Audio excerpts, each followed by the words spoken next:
All right. Good afternoon, ladies and gentlemen out there in YouTube land. I am Deleted Scenes human being American and YouTuber Ronan. Alongside me is the host and creator of this program, Al Talabil.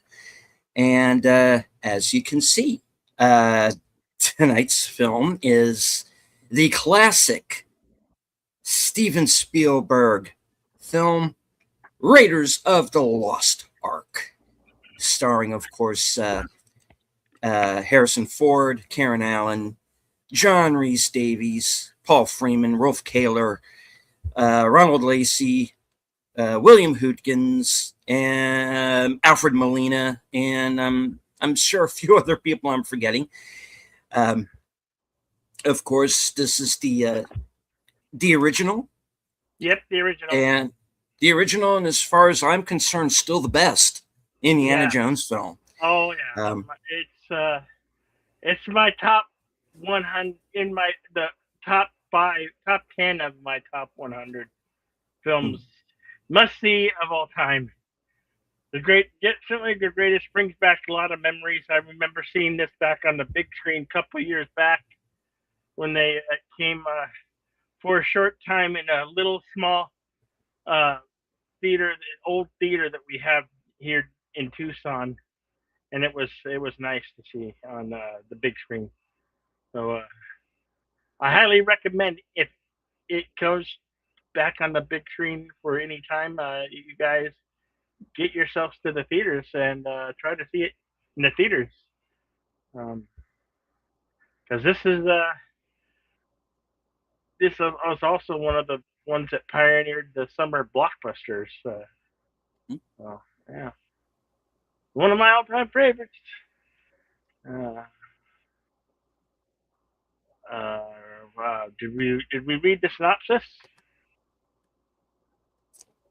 Well, all right. The synopsis on a Fandango at Home reads as follows. Get ready for edge of your seat thrills. In Indiana Jones and the Raiders of the Lost Ark, Indy, as played by Harrison Ford, as feisty ex-flame Marion Ravenwood, Karen Allen, dodge booby traps, fight Nazis, and stare down snakes in their incredible worldwide quest for the mystical Ark of the Covenant. Experience one exciting cliffhanger after another when you discover adventure with the one and only Indiana Jones. Of course, this is rated PG, but would probably be closer to what a PG-13 would be today. This is one of the movies that I think definitely helped to bring the PG-13 on. Of course, from 1981. Runtime is 1 hour and 55 minutes. Now, do you own a physical media copy of this film? Yes, I do. Yeah, I own the trilogy in DVD form. I want to invest in getting it in high def Blu-ray. One of those high def ones.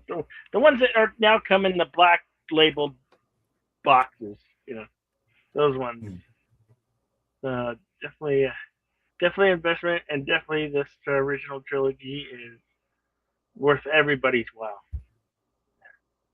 All right, head on over to the screening room as we would love to bring it to you here, everybody here on YouTube. Sadly, we can only bring it to you here live in this live broadcast. This will be a fan commentary, and we hope you'll enjoy it and we'll watch along. Because we're restricted by copyright law and the rules and regulations of YouTube, so we're going to throw that commentary only when we start the film. So head on over to that screening room, which should be right there, pinned to both of our chats, since we are simulcasting on the same Deleted Scene channel and the Outlaw Bill channel. Head on over there, and we'll start. I'll give a 5-second countdown, and we will start the film. And here we go. 5, 4, 3, 2, and go.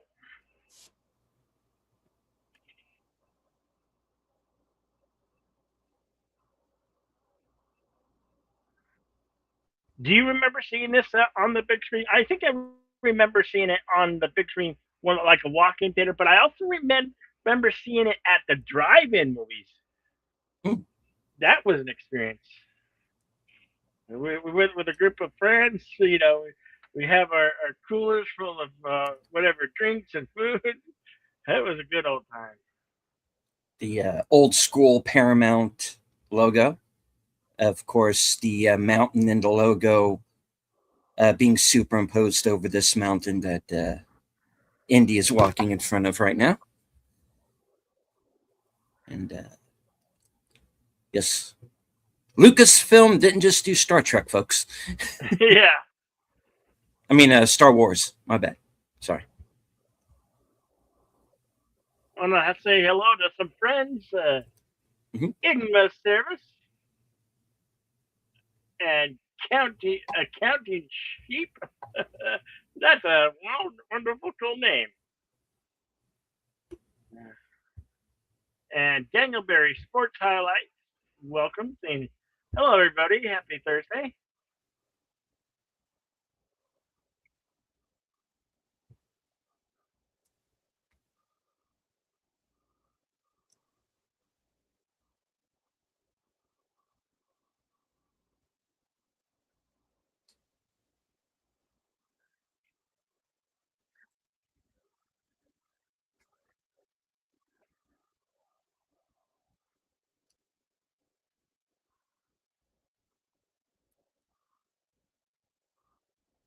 Of course, you have to remember that at this point, the last time we had seen Harrison Ford was him being frozen in carbonite. Yes. Correct. So,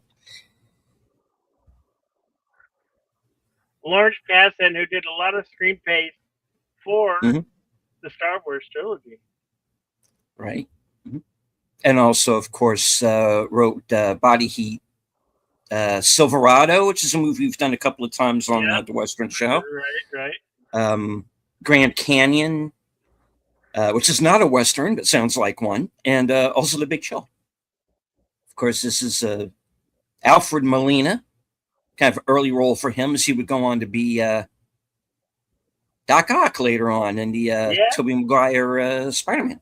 Yeah. It's amazing that he was practically a nobody when we saw him in 1981 in this role. But you like this character enough. The spiders are all crawling all over South America in 1936. Mhm.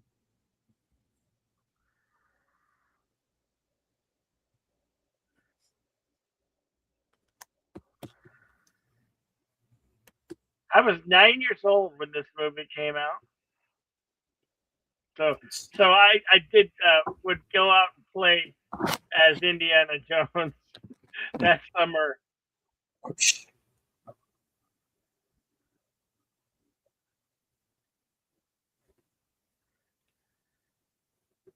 And we get our first look fully at the Indiana Jones. Of course, Harrison Ford, 1 year after Empire Strikes Back, 1 year before Blade Runner. Yeah, and I guess they were in Africa somewhere, but they were like in Peru or somewhere.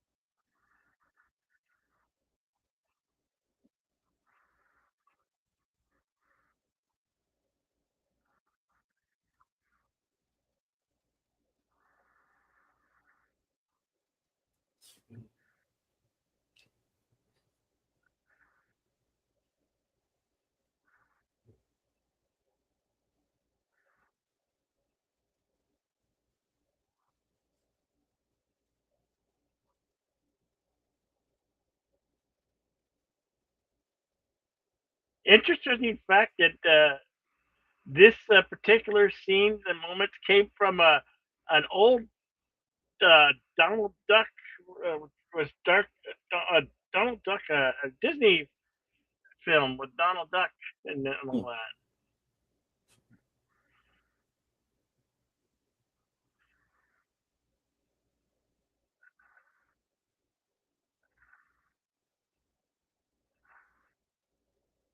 Yeah, and I wouldn't like all them spiders crawling on me.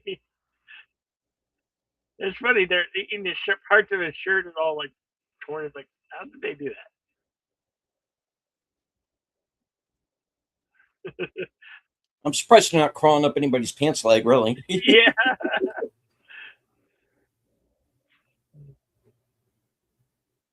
they must have had a spider ring or something on set. I thought the aspect of when you when you break the light is when the booby traps are set off. Like, how would they done that even way back when? They kind of bonded on this pit here.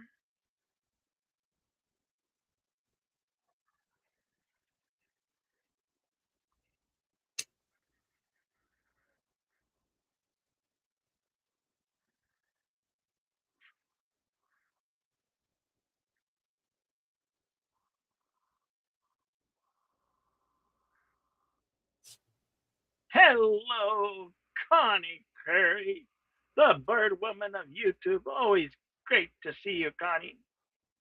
Look out for her second channel, Fluff Chick Productions, which I hear is awesome.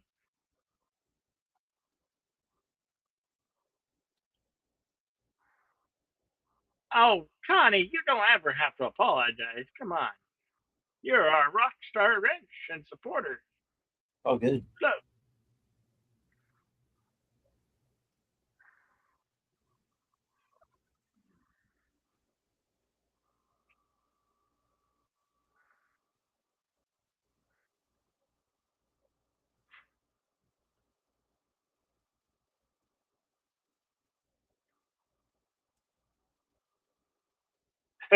a lot of holes in those statues for poison arrows to come out of.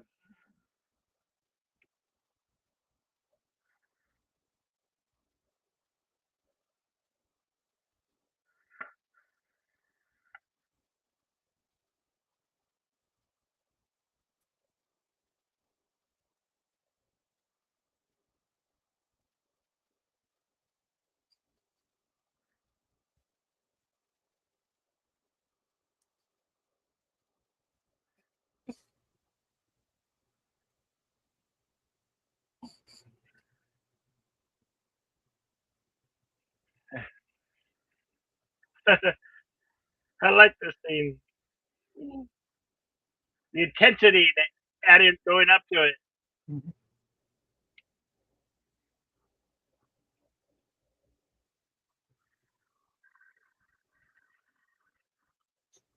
Uh oh. Crikey. Danger, danger, danger. Whoops. There you go. Right there. I threw you the wheat. Oh! The betrayal.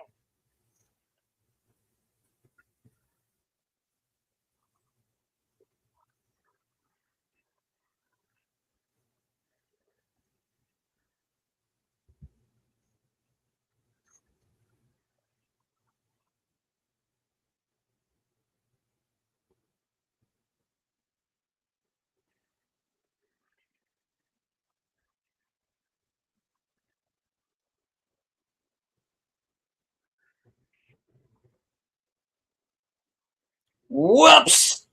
Yep. He forgot about the booby traps. He didn't get far. Right here, this is that scene I was telling you about that was taken off of Disney cartoon comic book.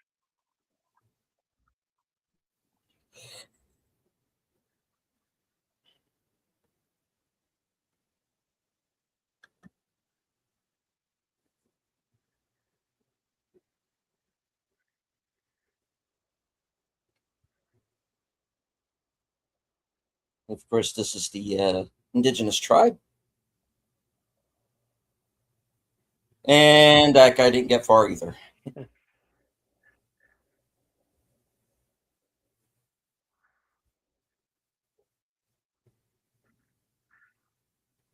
This is supposed to be in South America, but I think it's actually was filmed in Hawaii.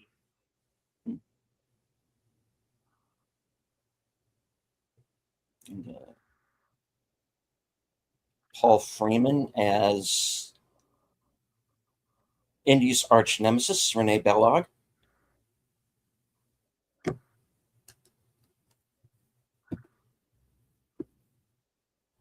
I think that statue is supposed to be a fertility statue.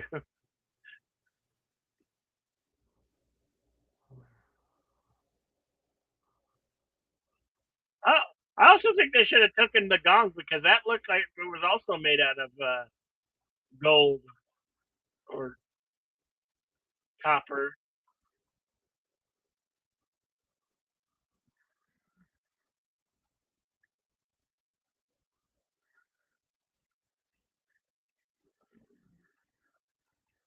Donkey! Man, I really wanted to see what kind of fish he caught there. Was it a piranha or what was it? Yeah, it was something.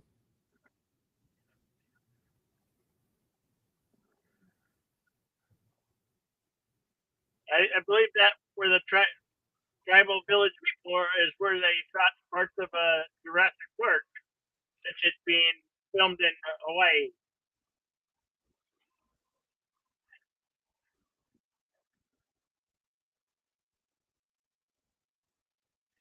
Hail FKHC 2005, sometimes known as Kim.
There he is back at the University of Illinois teaching his class. Which appears to be mostly young girls. Yeah, Okay.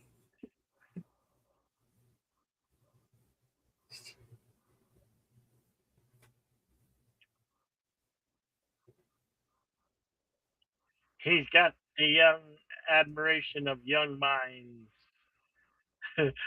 mostly young female minds.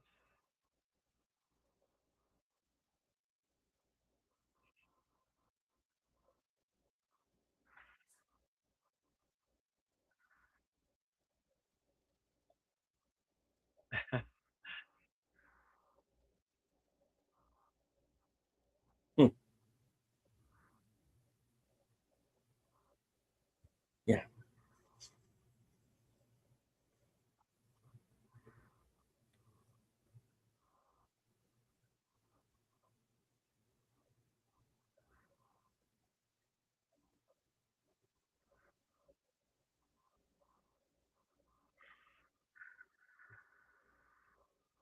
Yes. And how could I forget Denholm Elliott as Marcus Brody?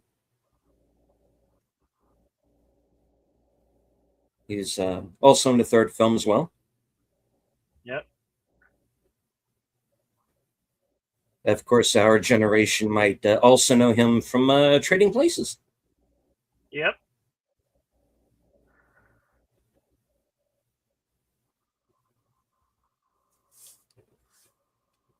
Played the butler. Mm-hmm.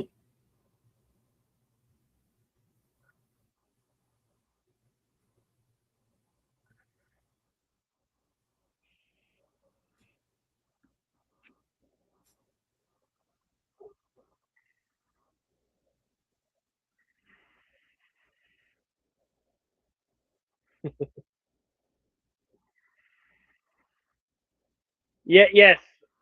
Frank Marshall is the evil woman's KK. She was married to him, and that's how she really got her name in almost every film since the '80s, because she was married to Frank Marshall. Right? We know, we know. Kathy Kennedy got coffee for most of it. It really didn't do nothing just because she was married to that guy Frank Marshall. I don't think, I personally don't think there's a talent in that woman's soul when it comes to films or making films. But that's just my personal opinion.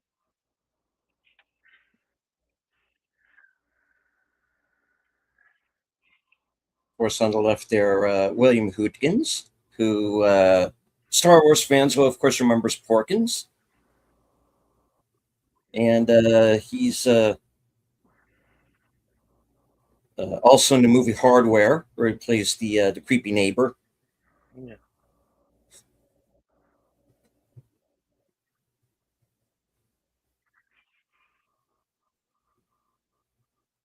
who meets his end at the hands of the Mark 13 cyborg.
Hello to our friend Big Al Presents. Uh-huh. It's not beers, honey. It's the mileage. My motto. Right on, Big Al.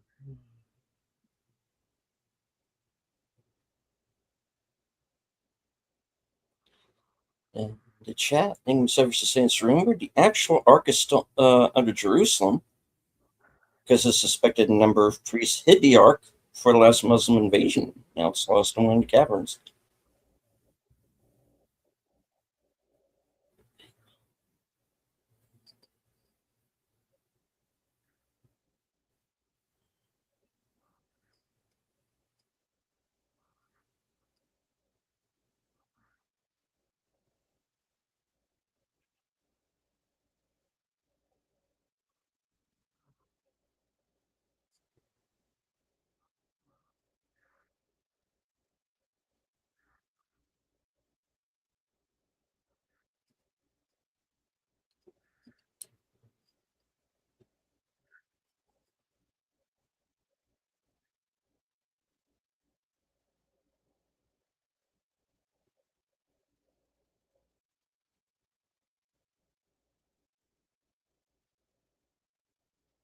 Well, he paid attention in class.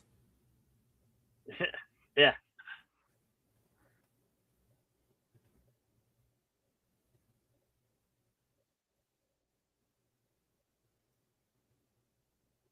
He shows them a real old book with some really good graphic depictive pictures.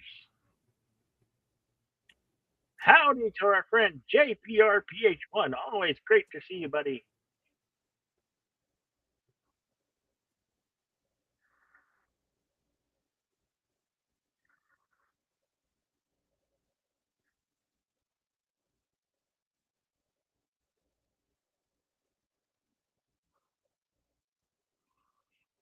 Is invincible.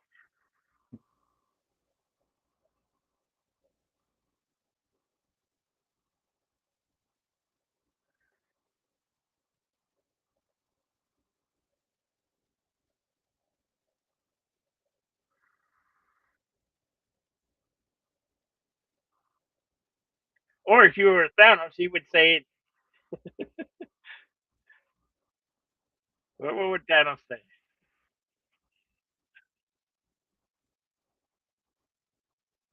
Inedible. Well, I mean, you know the reason why every supervillain after this movie never went after the Ark, right? They saw what happens. You Yeah. know? Yeah, we're not touching nothing. We'll leave it where it is.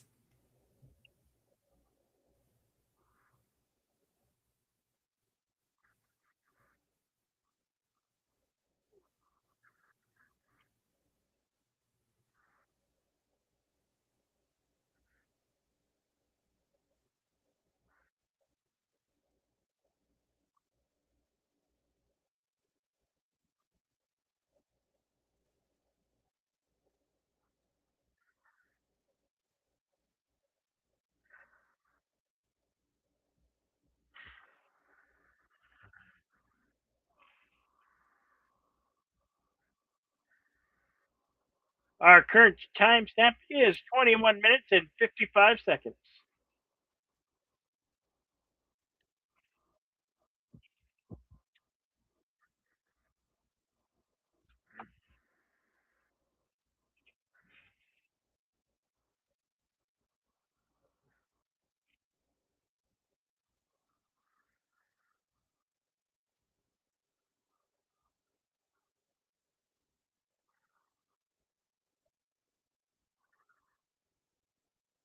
Hello, Tree Rock Productions. Good to see you.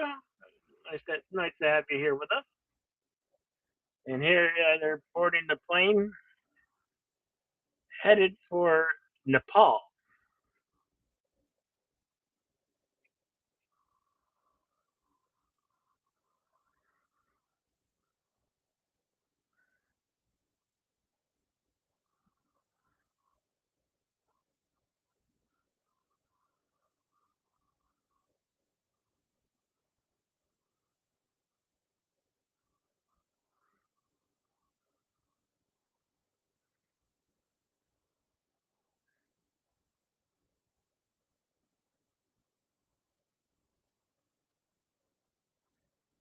First, we see if the superimposed map effect.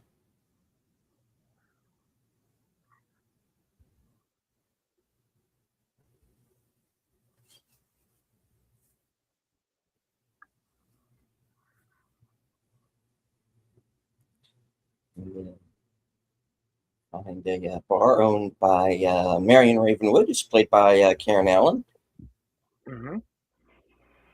And they're she's engaging in this drinking game Yeah, with this big fella making everybody who under the table.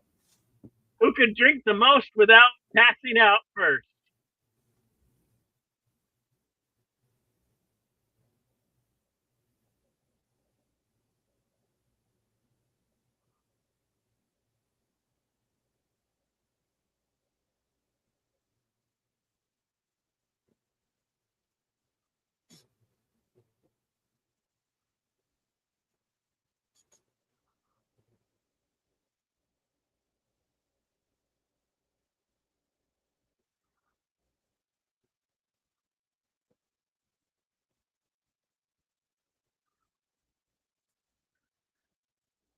These are shot glasses.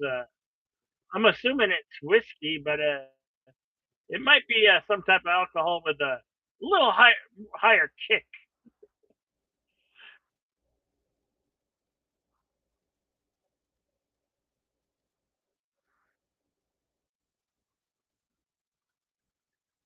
Well, the big guy couldn't handle it. He passed it out. Indeed.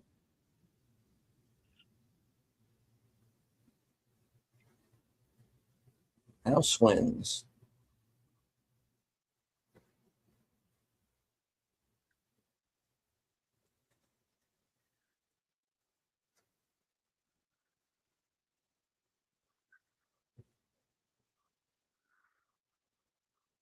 There was, she says, the silhouette of Indiana Jones himself.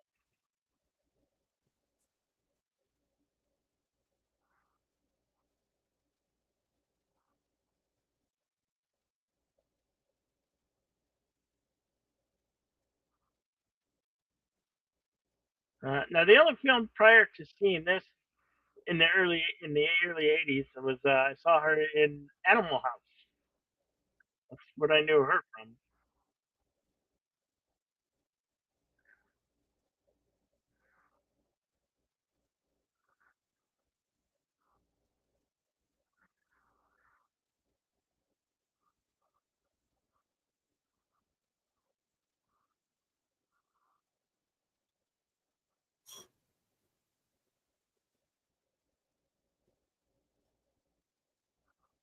Or she's just thrilled to see him.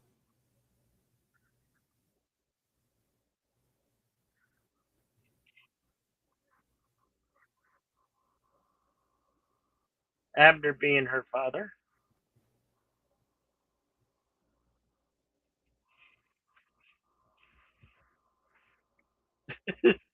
Yeah, well, we're not going to talk about that. FBA. Well, yeah, they don't establish ages. Yeah, that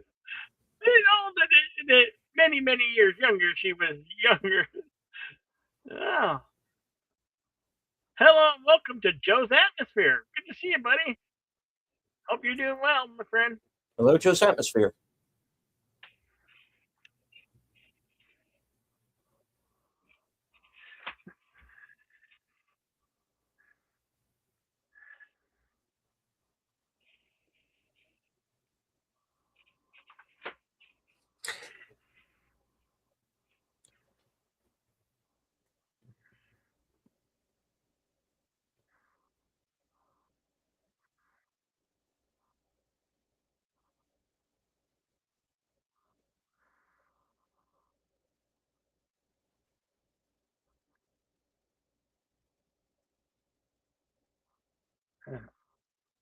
Indiana Jones.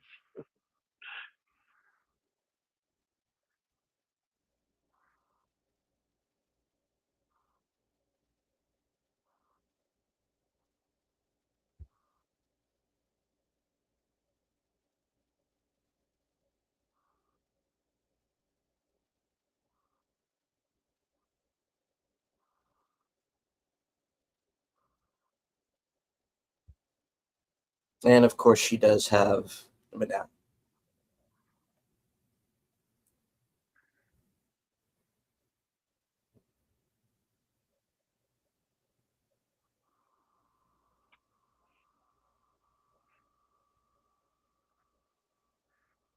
I, now I don't wonder why she did this.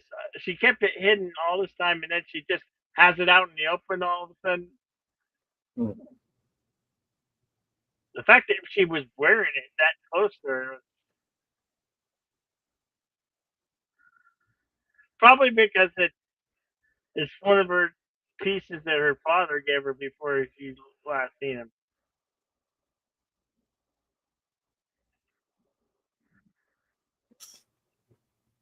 This guy, this guy played a wonderful villain here. Mm-hmm. Very creepy German. Tote, played by Ronald Lacey, um, who was also in Zulu Dawn a few years before this, which also co-starred Denholm Elliott. And yeah, he was kind of like a go-to bad guy, British character actor.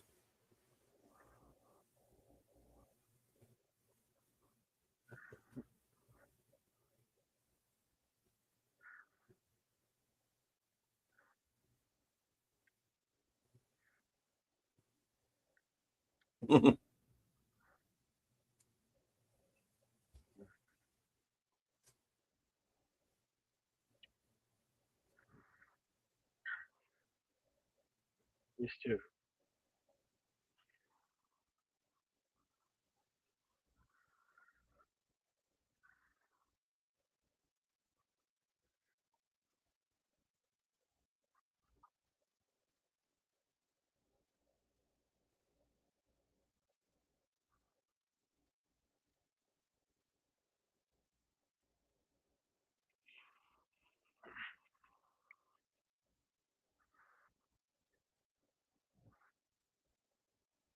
Here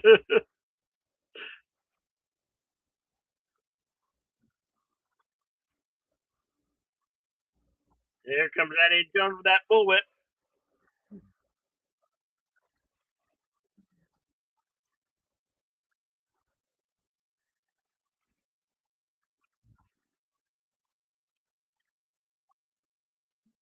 One of the aspects of the film I like to really appreciate is the sound effects editing is superior. I mean, all the little acute sounds that you hear, the gun firing, the glass shattering.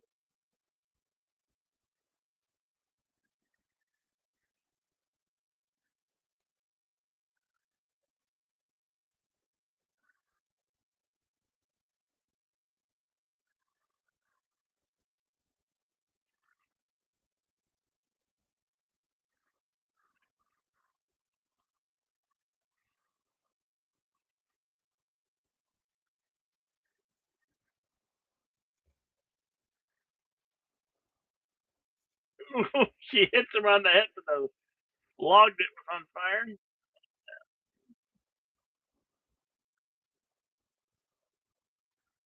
At the Jack Daniels, they still have that same labeling today.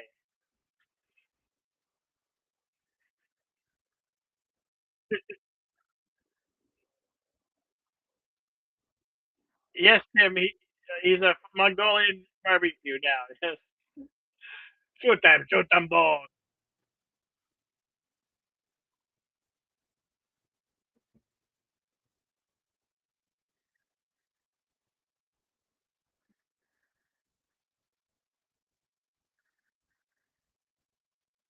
Yeah, that's gonna be hot, buddy.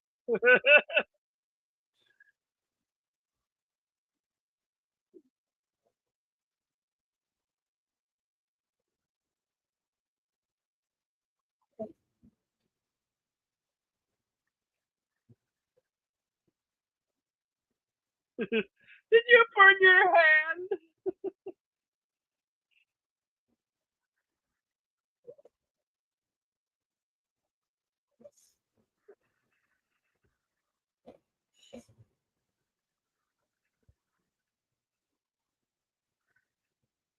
Your medallion? What about your bar?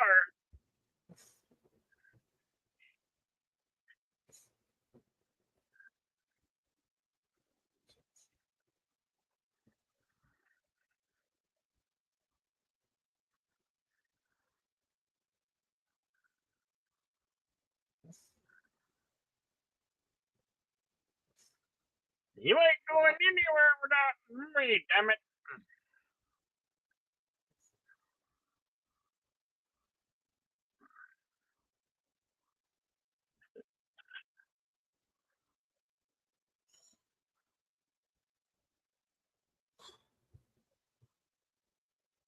Hey, look, it's that country that the liberals complain about. Free Palestine? And now Cairo.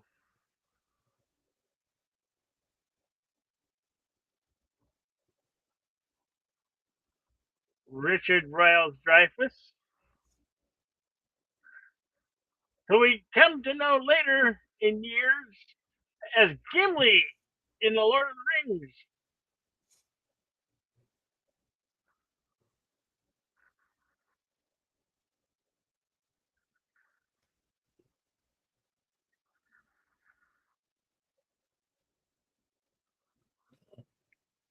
Interesting fact that is a capuchin monkey, what is not indigenous to Africa at all. It's an indigenous to like Colombia and places like that.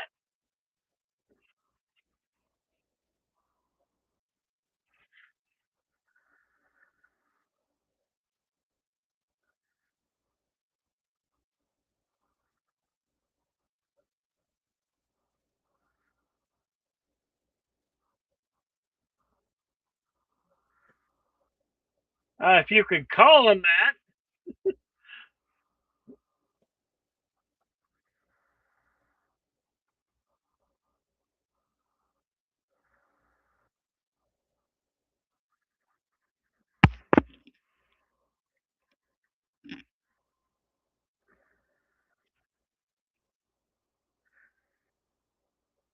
Yes, that monkey, the capuchin monkey, was also in. It's been in a few films. It was in Rollover, Hangover Part Two, and of course that 1995 film Outbreak.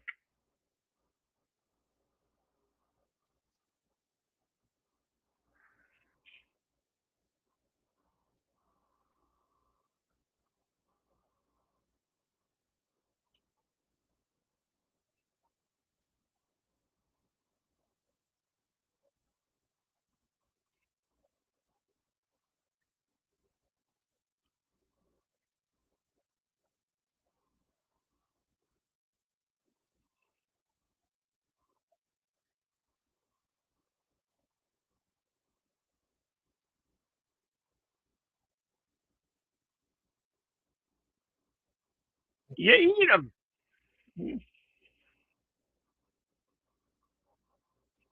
All right, timestamp now is 37 minutes.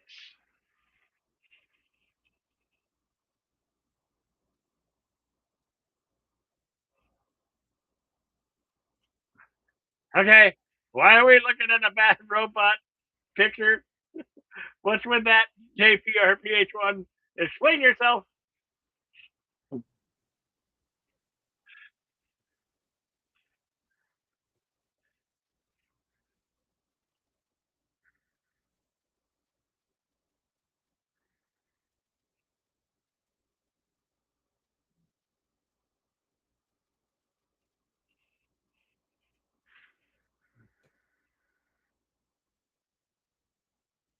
One thing this movie did not have a short of fedoras. There has a lot of fedora hats in this film.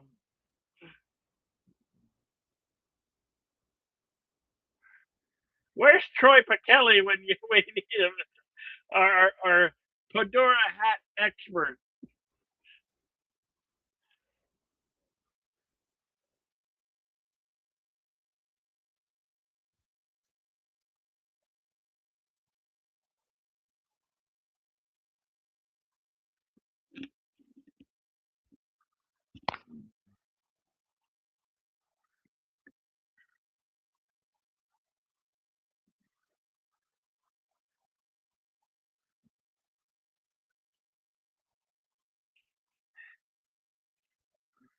Interesting thing when they shot this film, it Harrison Ford had a bad case of like malaria, so he had to stay a lot of takes where he had to stay hydrated and in cool weather because it was really hot when they were filming these scenes.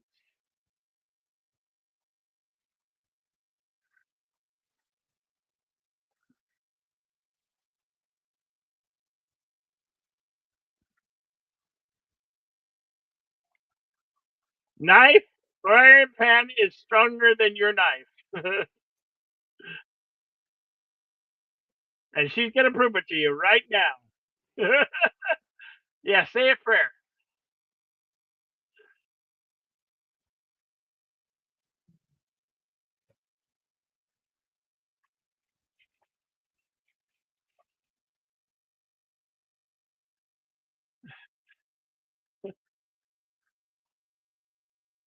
I think Marcel the monkey is that monkey that was in the show Friends, wasn't it?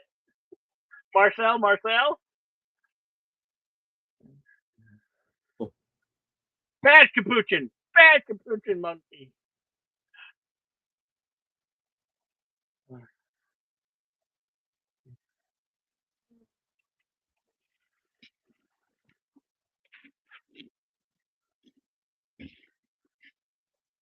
This was Harrison Ford's idea when they were discussing this scene. It was his idea to just go ahead and shoot him. Why? Because they initially wanted a hand in hand combat type of fight, but Harrison Ford just said, "We're gonna." Why would they shoot him? I have a pistol, so he just shot him, and they went with it.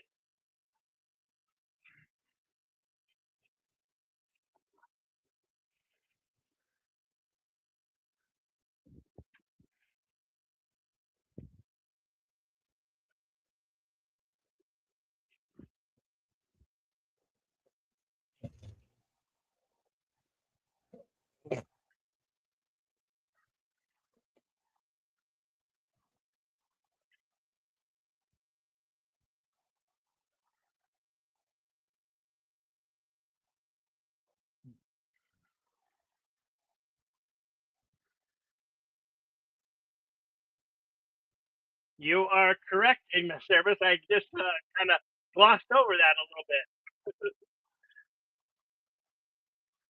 There are some interesting videos on Indiana Jones and the Raiders of the Lost Ark,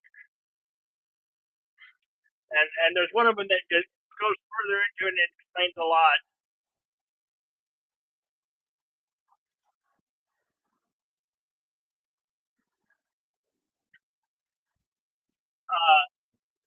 There's a good YouTuber by the name of Midnight Tomato Guard. He got the 10 things you didn't know about Raiders of the Lost Ark. He does a very good segment on those. I highly recommend you if you haven't seen that, go over there and perhaps at the end I'll put the links in for you.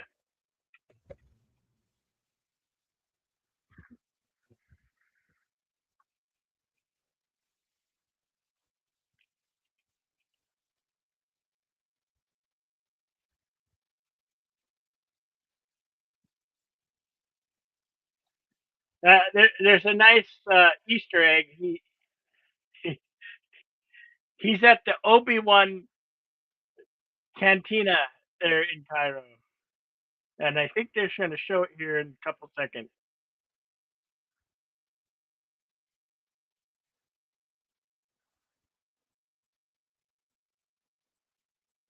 There's a lot of Easter eggs throughout this one.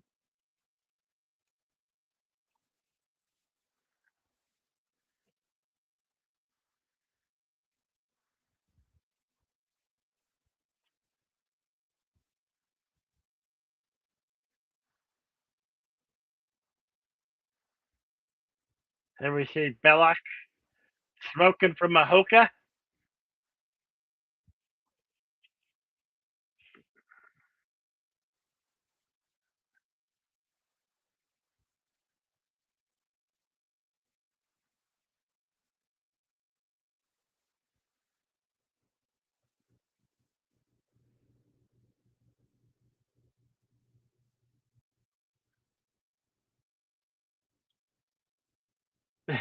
Notice how the one guy is kind of looking like a guy from Star Wars. We know one Han Solo. He's got the shirt and the black vest. I wonder, is that one of the Easter eggs? Maybe.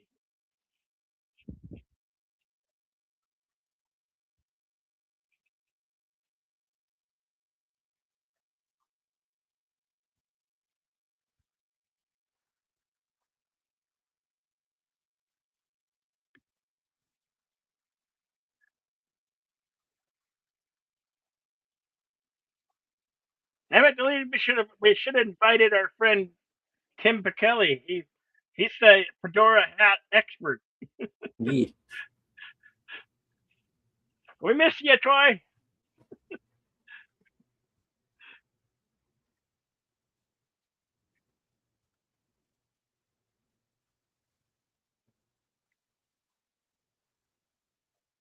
And me, the theater. Hmm. Good song. And I'm finished with it.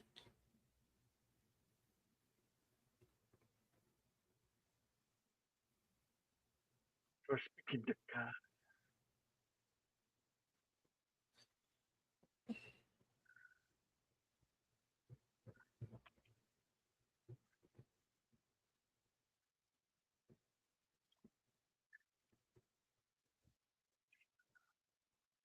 Here he saved Indiana Jones is saved by Salah's children.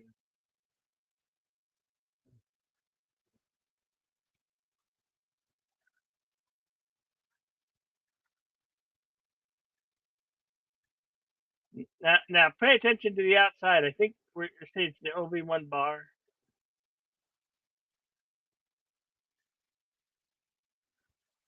Yeah, the sequel has a scene in the well, technically prequel, so it's, because it does take place Yeah. before, is Oh yeah. there's a Club Obi-Wan in there. Yeah. Yeah. Okay, that's what I'm thinking of. I get a mix.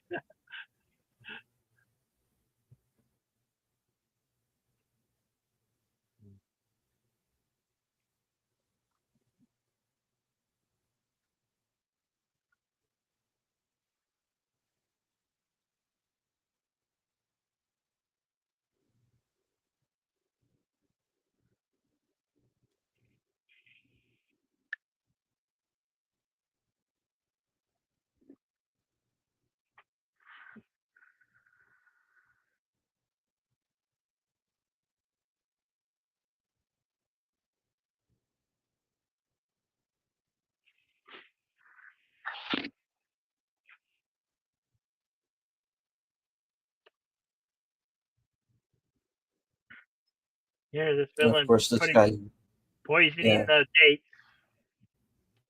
Poison's usually a weapon of women. But sometimes, I guess men do it too.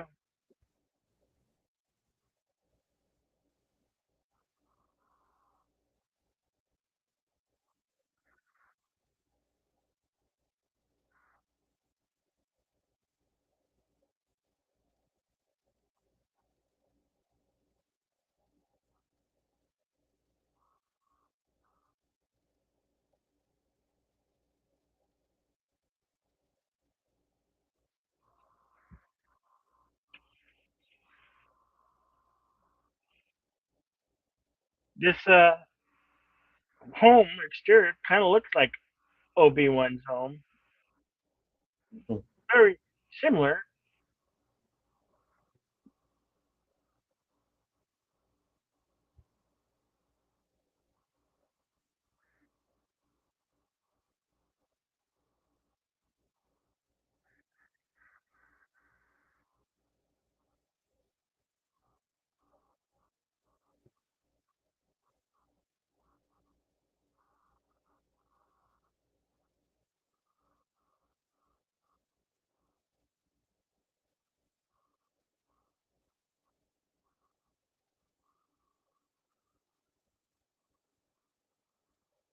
Markings on both sides.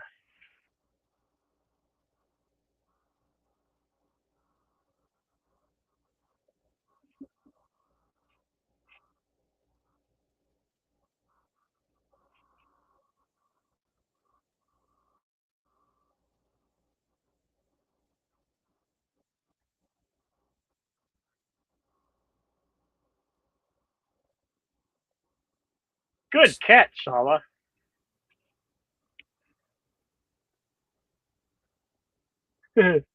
Bad dates.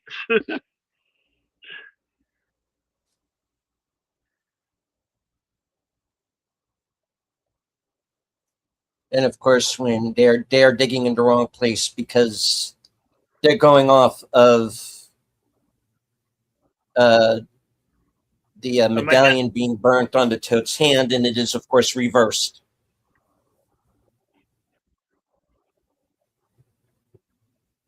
They might have had And the and plus they didn't get the back of the medallion, so right. yeah. They might have had the wrong height on the stick too.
Very intricate map system they have here.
It is.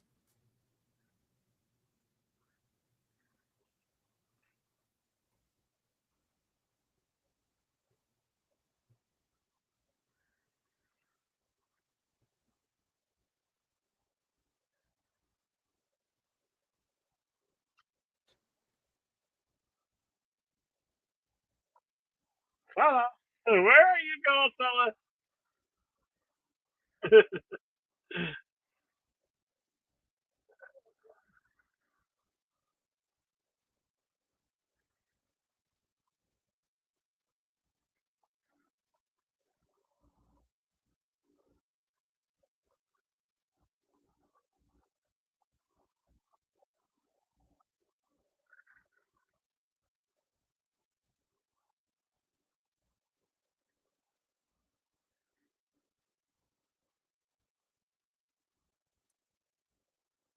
Then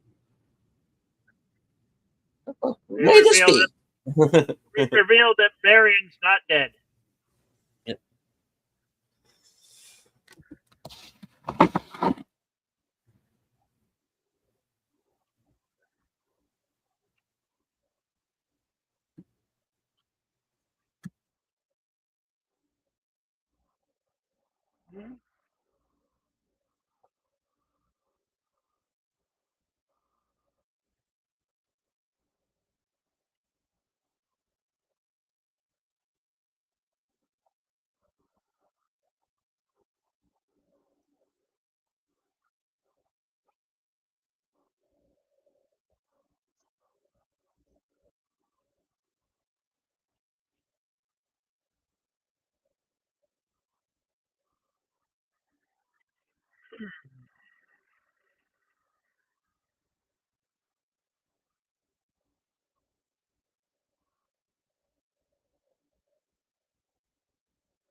Yes, he does.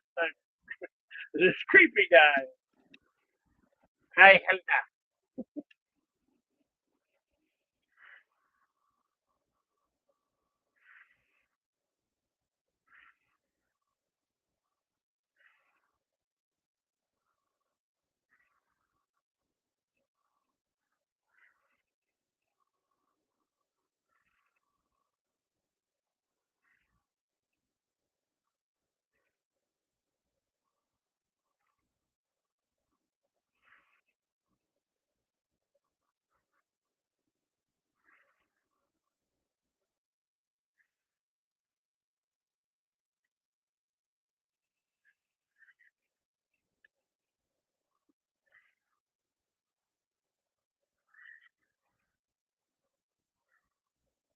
And so Indiana begins the dig on the well of the soul.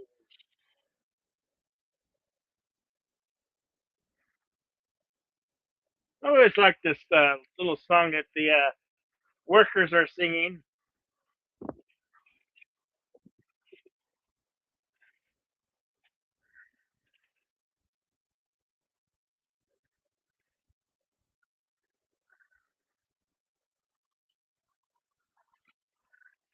These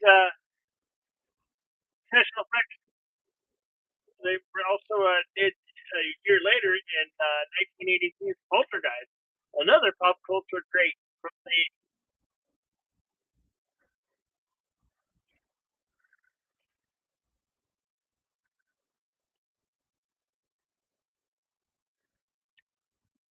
Once they get in the Will of Souls, they're gonna happy to point out a few Easter eggs in the hieroglyphics.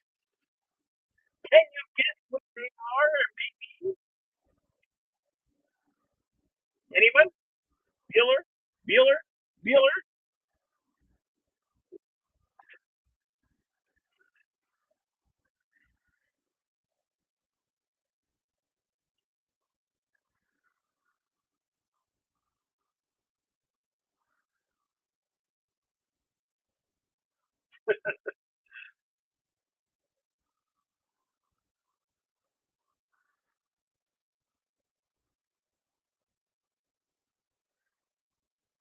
Now, that's a statue of Newest.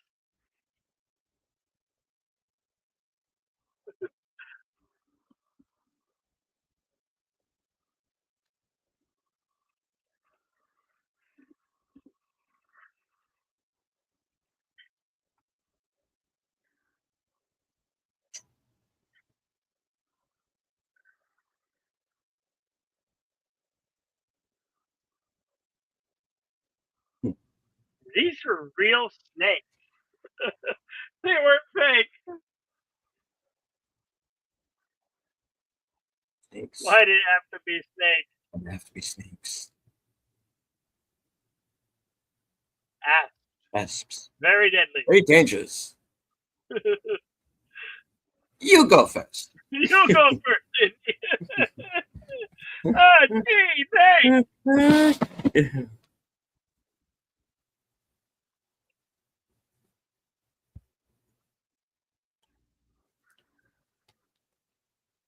You damn dude.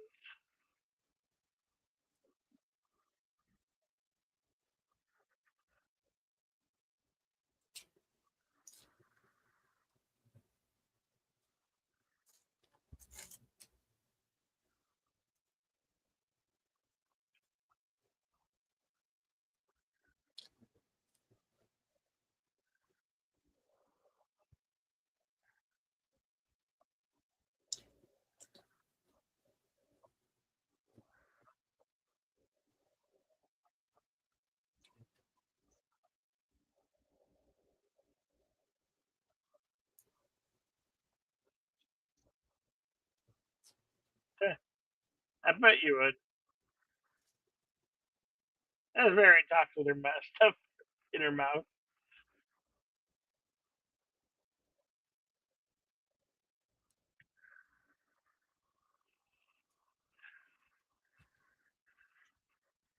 Our timestamp is 1 hour, 2 minutes, and 22 seconds.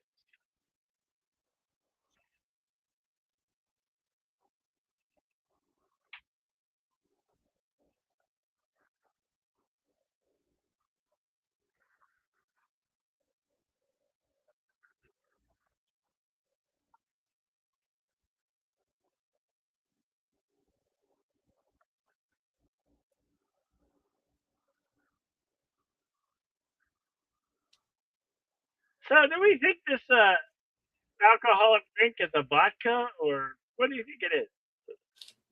Definitely not a white wine. It's got probably higher alcohol content.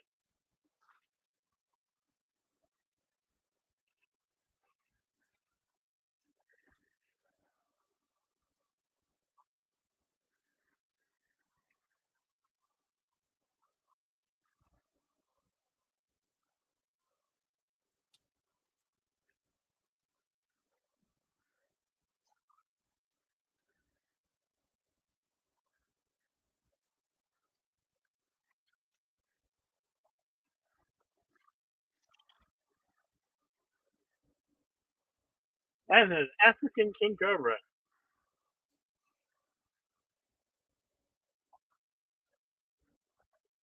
Yeah.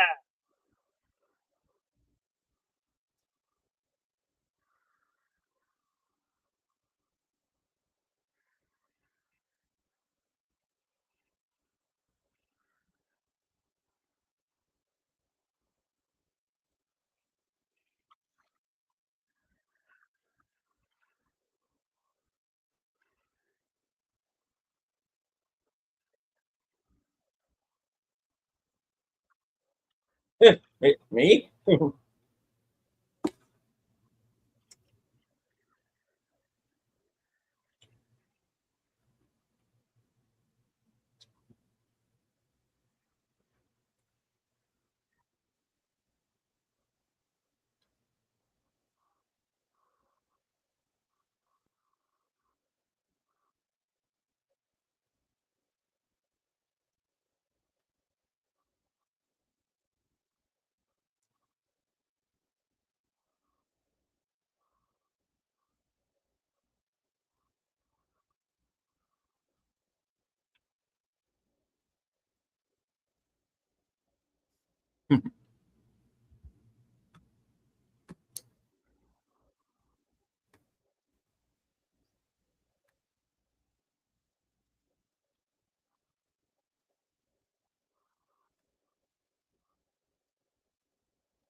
Now, somewhere on the hieroglyphics, you see the droids R2D2 and C3PO in the Mhm. hieroglyphics. Right back there, you see it there in that scene they just showed it.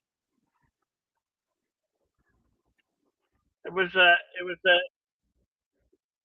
in the hieroglyphics there was an R2D2 and C3PO. Did you catch it?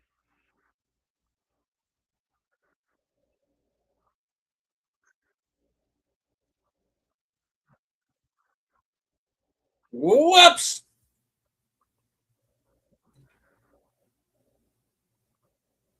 Did you catch the hieroglyphics of R2D2 and C3PO? Not that time. I did not. It was right when they were So lifting the lid. I know it's there. It's just a little small on my Yeah, screen. and it was just there for a blurb. You really have to look for it.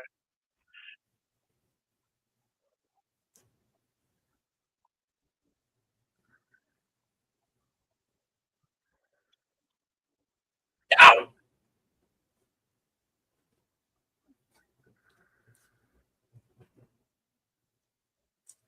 Always fishing for the wrong occasion.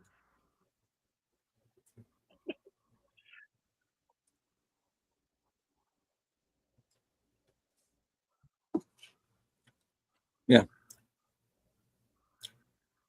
And as far as I'm concerned, it's also on backwards.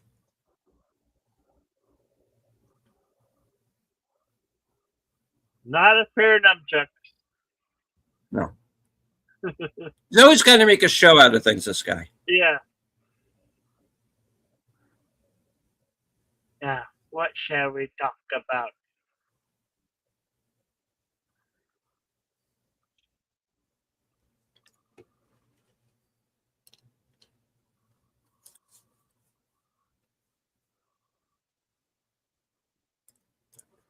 Well, why do the British always play Nazis? Yeah, And why did you give your empire away? you Oh, might be able to see it hydroglyphics one more time here. hmm.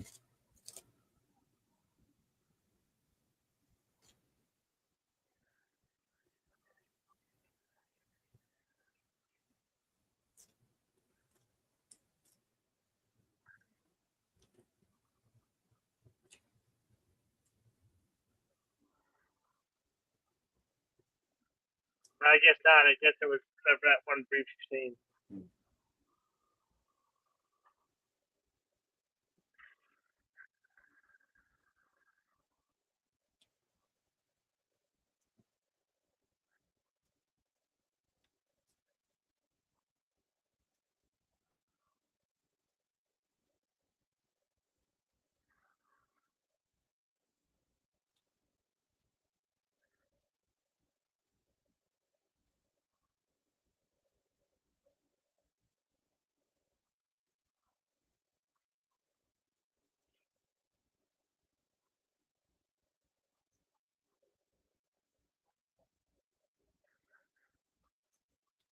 Well, let's think about this. What's not to like?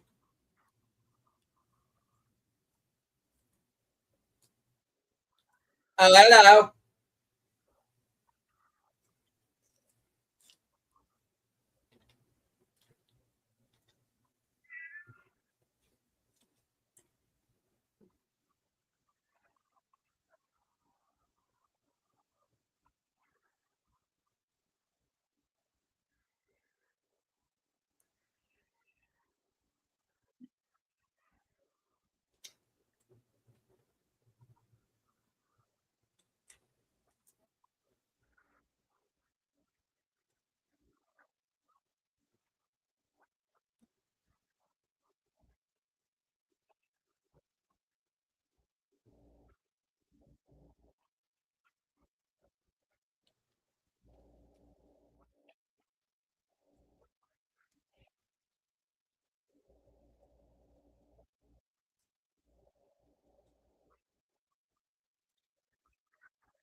And you'll always be second best.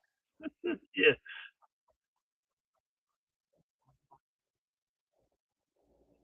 This was place all alone. Yeah, slimy pants.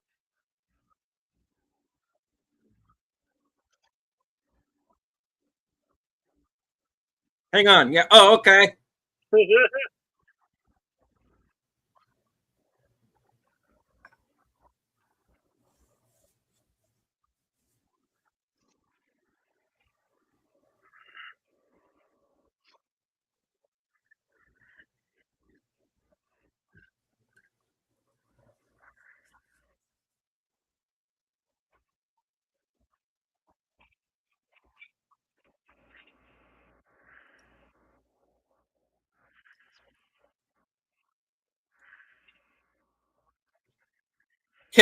Give this guy to the resistance and see what happens. I do. I think they'd be very curious to see what he's been up to. Right. I'm sorry, you've been working for who? Yeah, you practice. And how does a freshman get pulled in with the Germans? I mean, that's weird. Anyway. Oh, they. Well, like you said, he's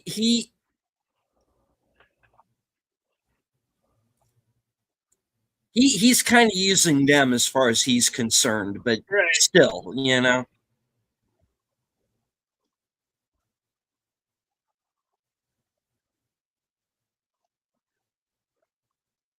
he just wants to get to the arc first.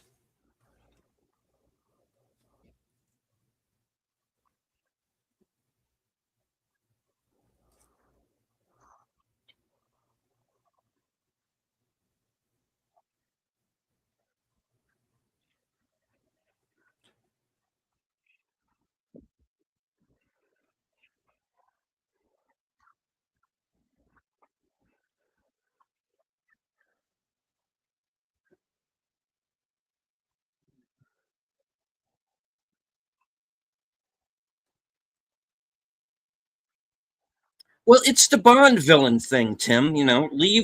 Leave the hero to die in some elaborate trap, unsupervised, for about 10 minutes, and yeah.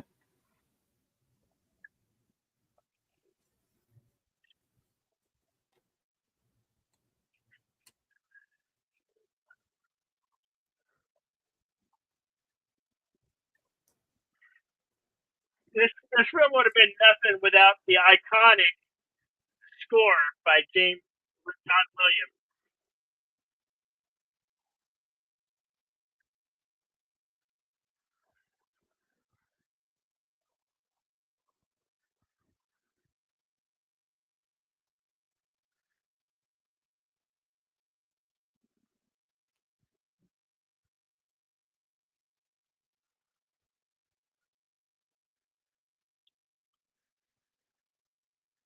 I for a long time I had the script of this film in an illustrated form, but it got damaged, and I Mm. sadly have to look for it again.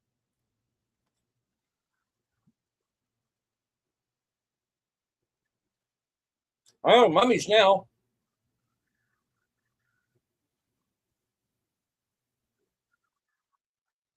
And that's why they call it the Well of Souls.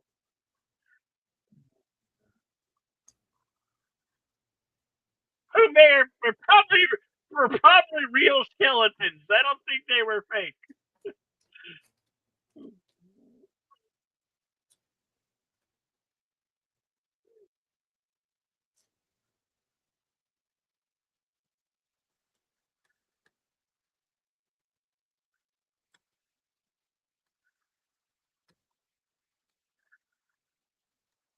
That block or stone had to weigh about 250 pounds. So you had to really punch that Mm. thing to move.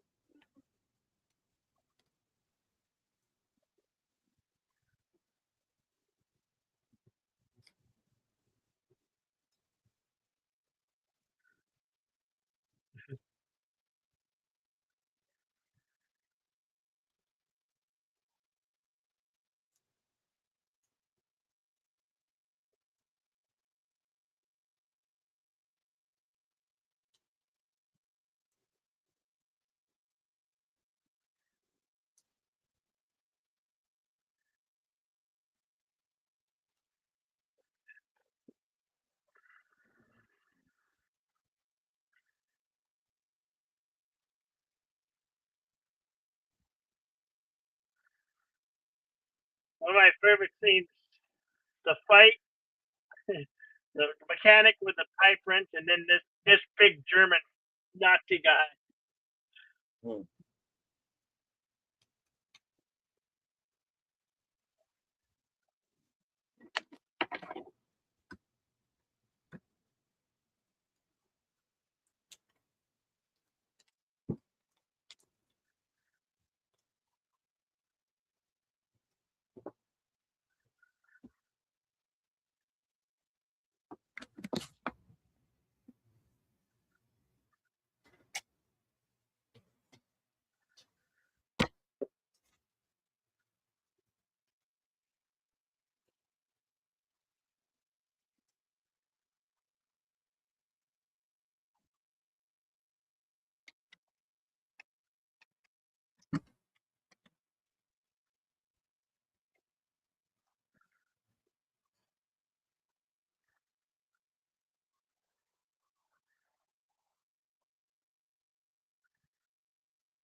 Thank you for the pictures, Tim. Much obliged, sir.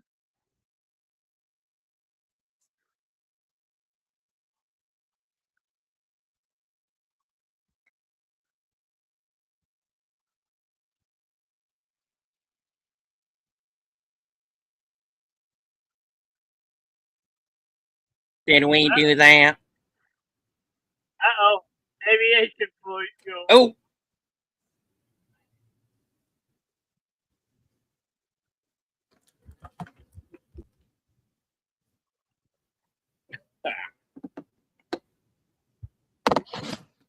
way to go, girl.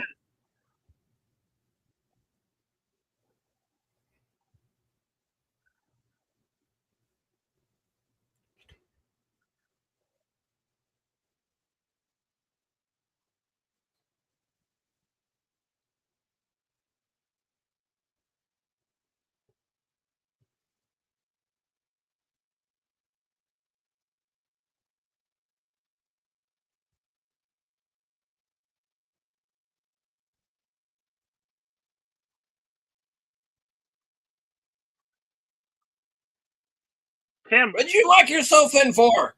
Okay. Tim, what's the name of this flying German wing? Do you know have a name?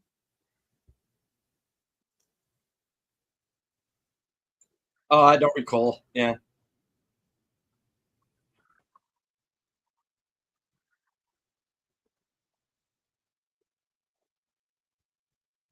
Ugh. Look out!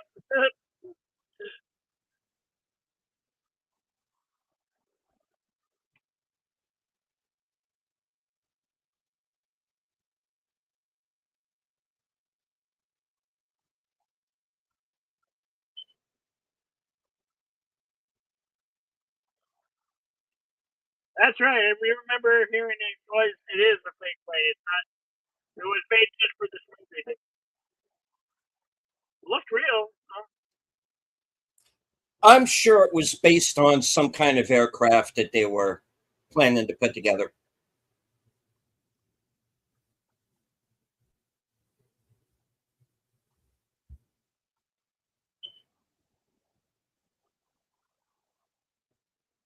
Jones.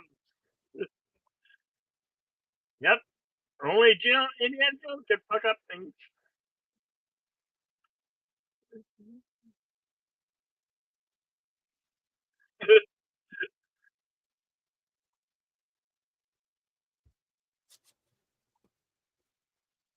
What truck?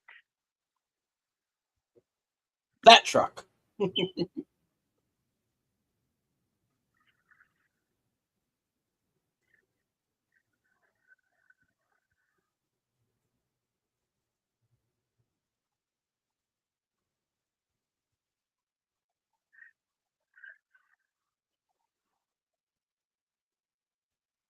Everything on the floor, Max Schnell.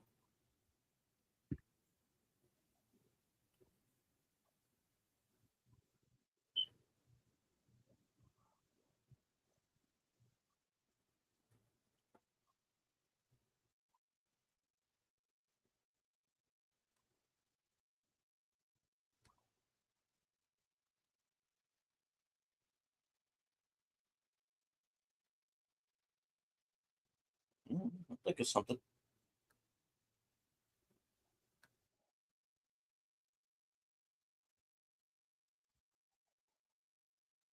And hello to Jack Slaw 2.0.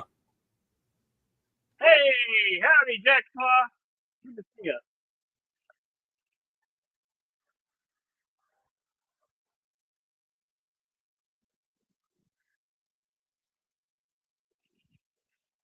Our time stamp: 1 hour, 22 minutes, 55 seconds.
Okay.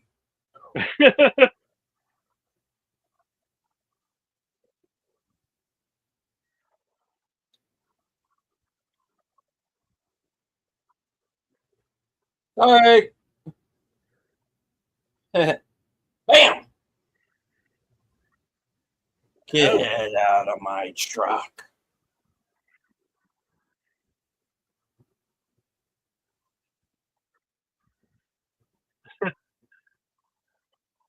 yeah, yeah, yes, Tim. They use that scream in many films,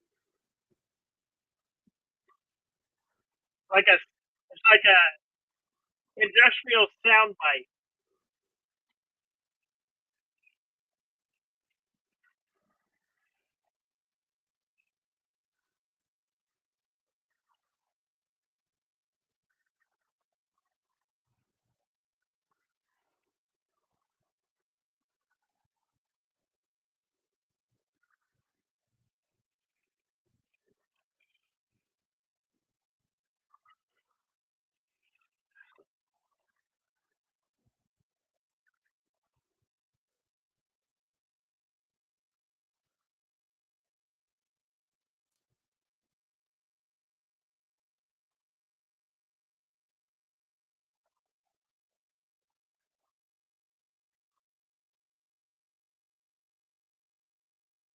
Have a nice flight.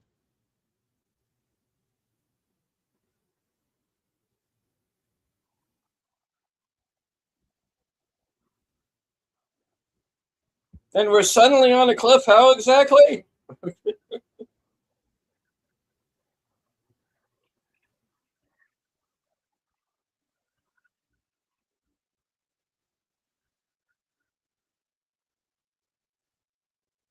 Get back up here, Sergeant.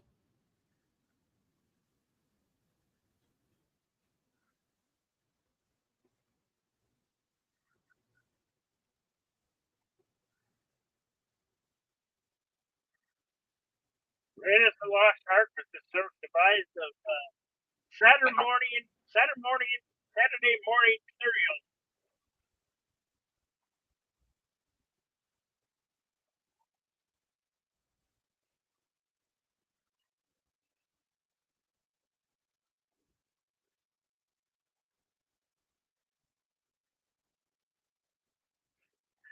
Nobody's in the truck, but he was talking to the crate.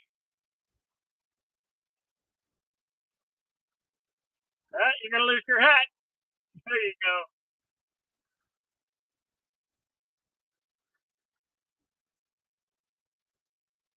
Now, before anybody gets concerned, this is not Paul Hogan. It is not. Okay.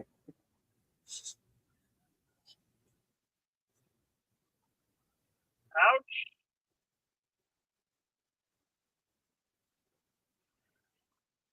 No hard ornament for you.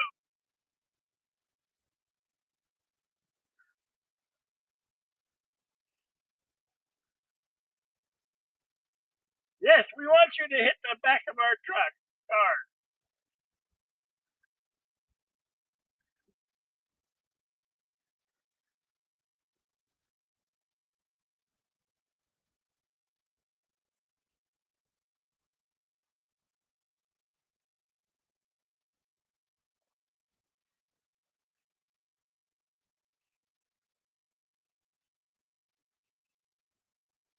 Children, do not try these stunts at home. We highly do not recommend these stunts.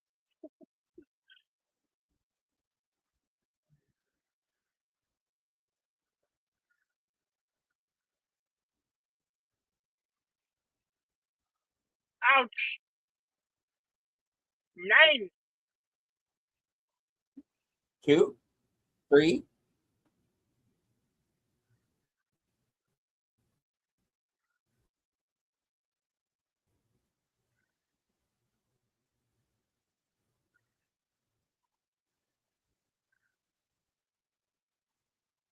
No. Oh.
All right.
Okay.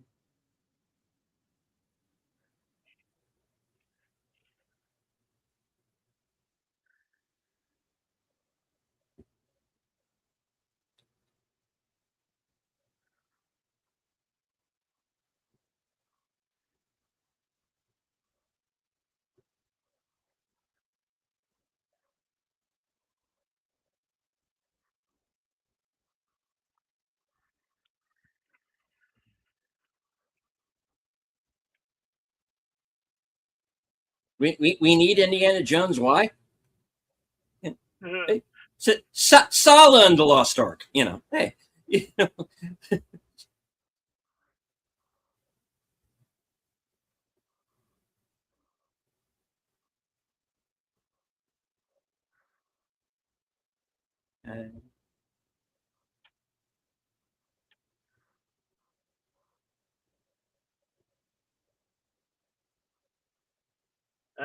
She's gonna hit him with a mirror.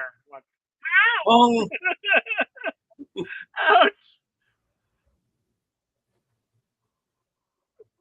What did I say? I said, ah! That's what I said.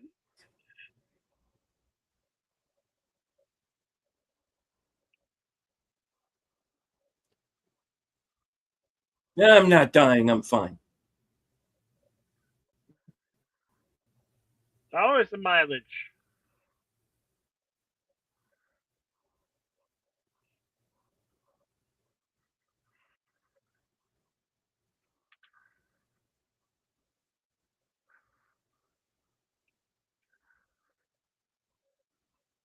Here.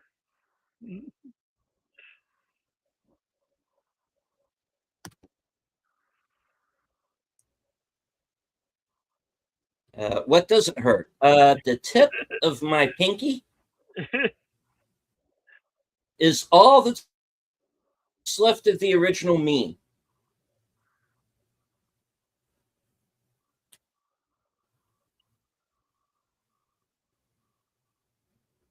I took a fall off of Mount Slippery. They had to completely rebuild me.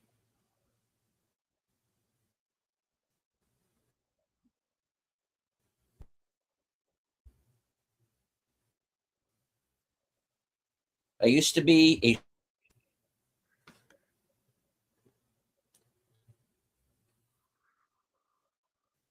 I think he finally dozed off.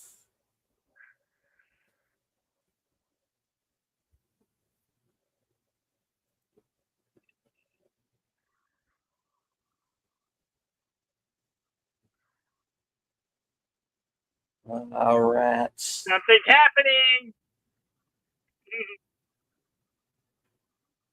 What's wrong with that rat? Damn it! That rat's on drugs.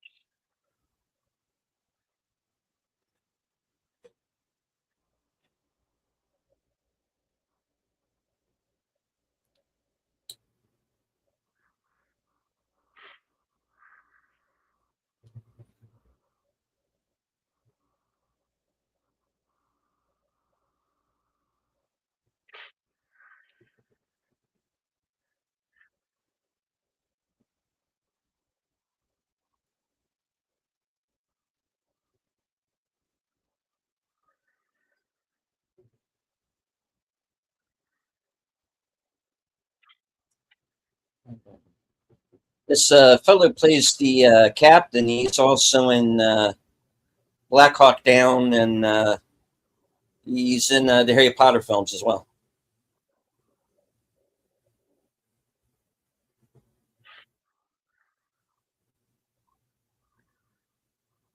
Do I? It has to.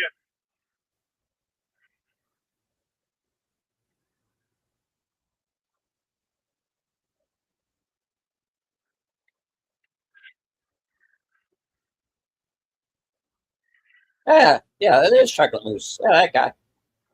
Yeah.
Das Boot. Hey, das Boo Boot.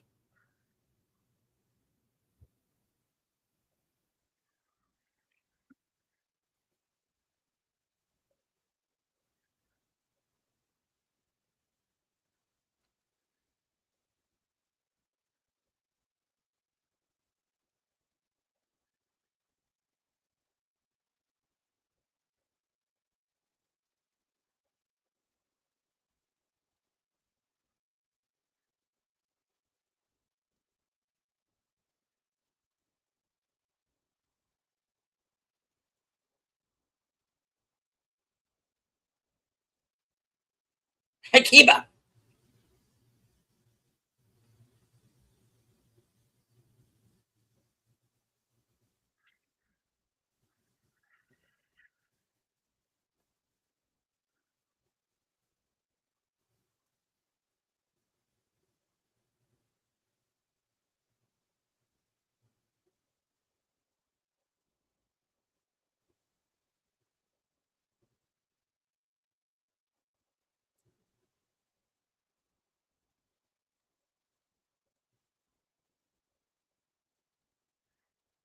Come on, Doc.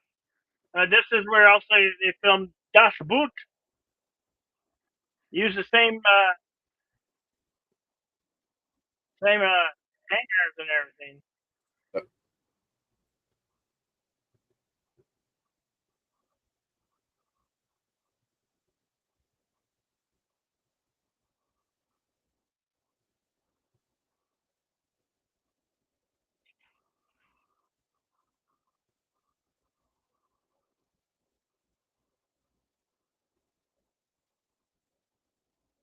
I You assure need an ending.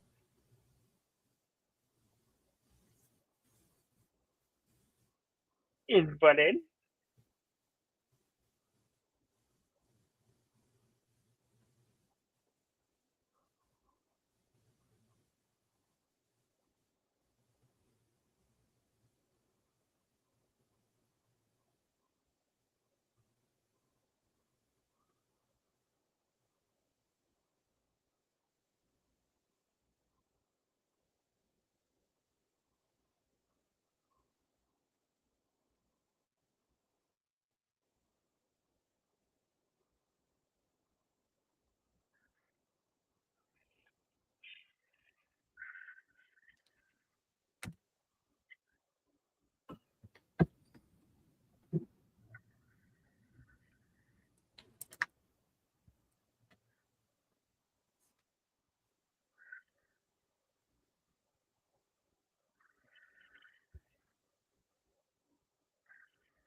Same. This is the same canyon where the droids were going in Star Wars,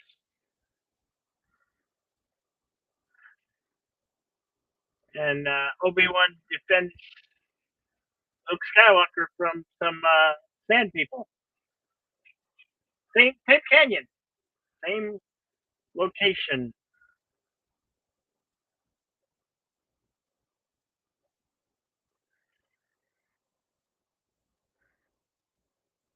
That is a rocket-propelled grenade launcher.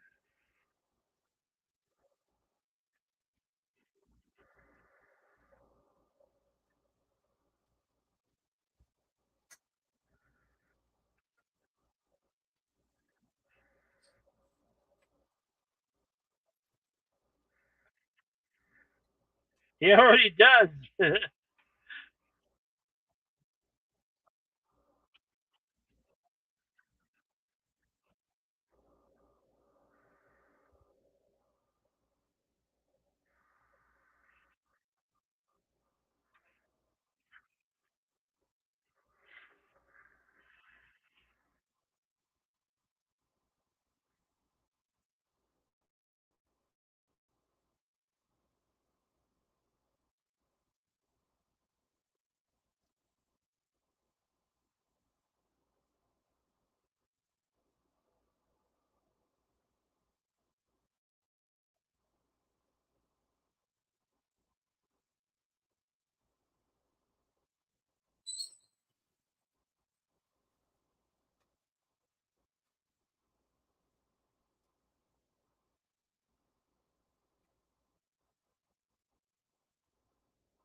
This is history.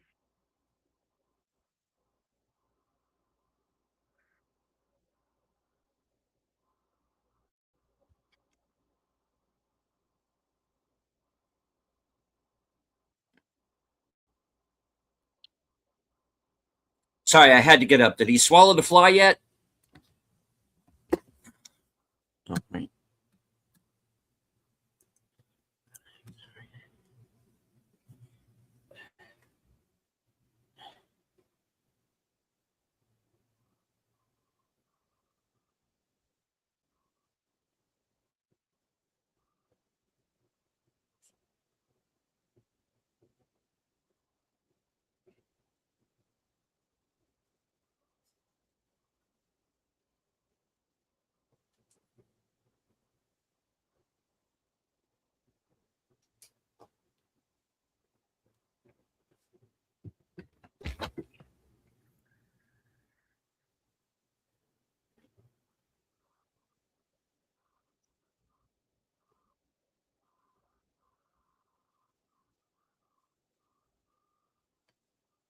Timestamp 1 hour 44 minutes 54 seconds.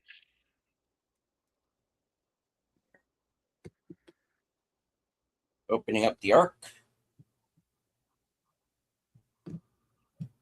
Where they do not find the Ten Commandments, but dust. Or is it?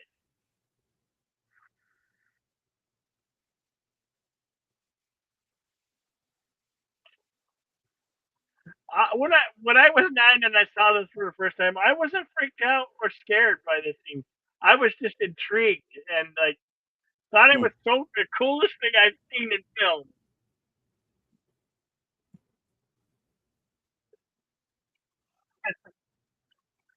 Were you scared to see the scene? Did it scare you? Did it creep you out?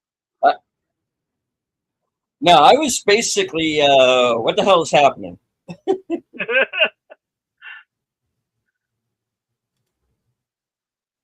I still, for many years, I didn't know why he knew how to close, why he closing his eyes would save them. That was always for a long time a mystery.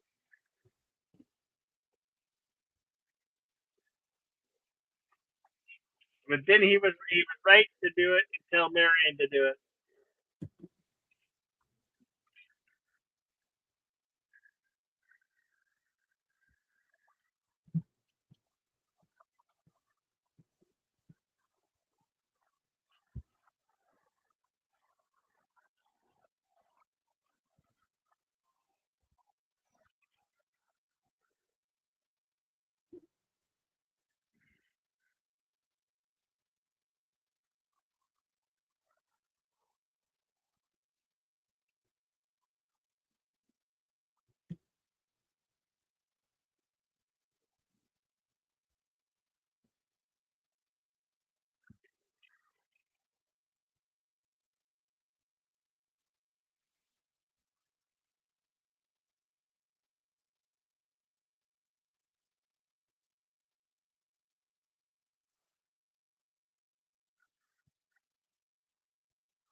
This is what happens when a Jewish director puts Nazis in their film. You could say our director was getting his revenge.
And how did they get off the island? Well, they used the sub, of course. Also, I'm pretty sure somebody saw that.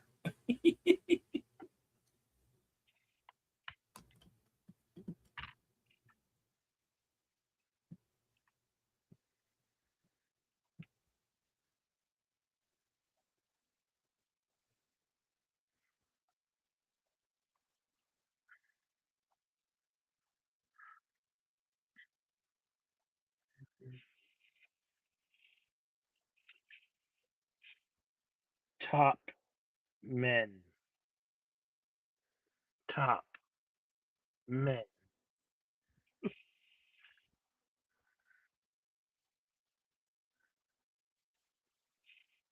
No, no, he she has to take him out to, or she has to take him out to buy a drink first.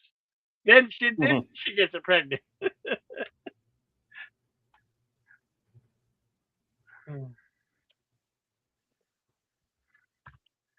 But all that fourth film is now better than the fifth and final film. by way comparison.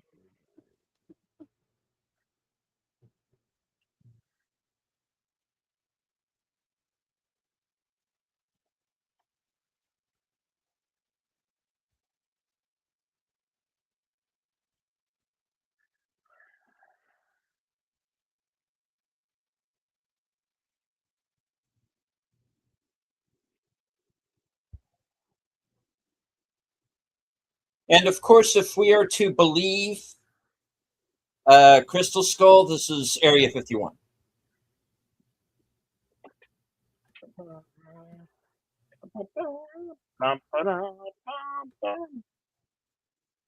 And that was the Raiders of the Lost Ark.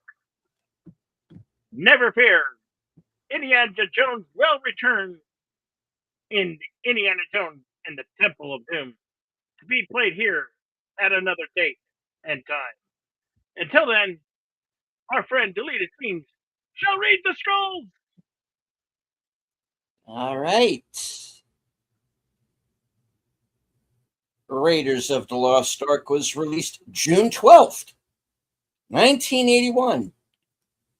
So tomorrow will be the 45th anniversary. Yep. Yep. All right. It was budgeted at an estimated $18 million,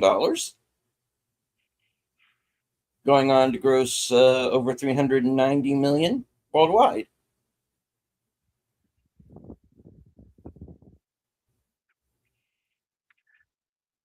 In some select theaters, I've seen in some select theaters are playing a double feature of this today, tomorrow, and the next day. Short limited time only, so check your local theaters. You might catch them. The film was nominated for 9 Academy Awards, including Best Picture, Director, Cinematography, Musical Score, and winning for Art Direction, Sound, Film Editing, Visual Effects, and Sound Effects Editing, which was at the time a Special Achievement Award. Yeah. All right. Was nominated for 9 Saturn Awards.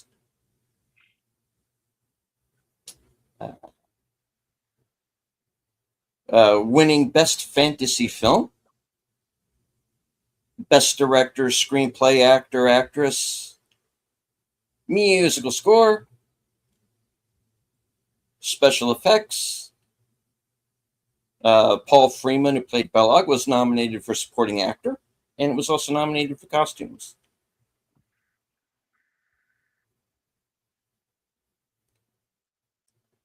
Nominated for 7 BAFTA Awards,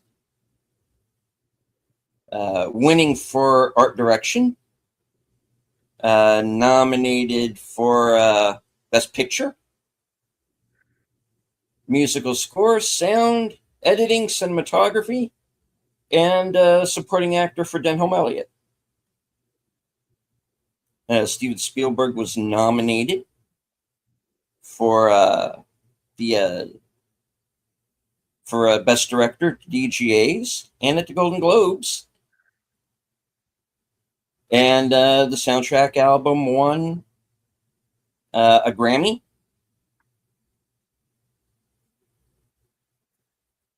And it was considered Best Film at the Hugo Awards that year as well. And was nominated Best Original Screenplay by the Writers Guild of America, among many other awards and accolades that have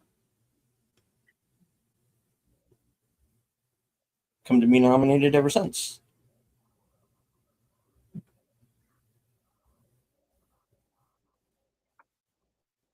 All right.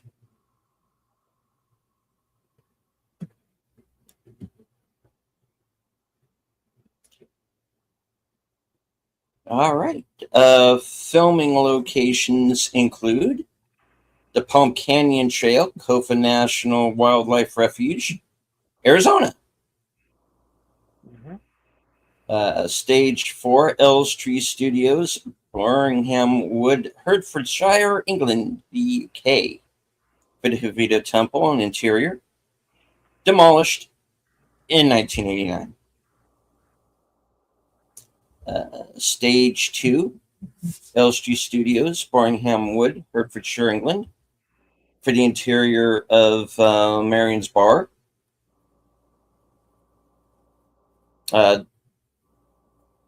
Demolished in 1989. Stage 5, Elstree Studios, for the map room, the cabin of Bantu Wind, and that was demolished in 1991. Stage 3, for the Will of the Souls, demolished in 1989. Stage 1, which was the interior of Marion's tent, the opening of the Ark, demolished in 1989. 38 Alder Avenue, San Anselmo, California, the exterior of Indy's house. Of course, the Washington Monument, 15th Street and Constitution Avenue, Northwest National Mall, Washington, District of Columbia. Cascade Mountains, Washington, USA. Stock footage and Indian Marion's flight to Cairo. Kailua Mountain, Kauai, Hawaii, for the mountain and the main titles. Stage 7, Elstree Studios, for the interior of the Imam's house. La Palace, La Rochelle, Serenity Maritime, France, for the World War II German submarine base. And of course, if you do remember Dash Boot, La Rochelle was their base of operations.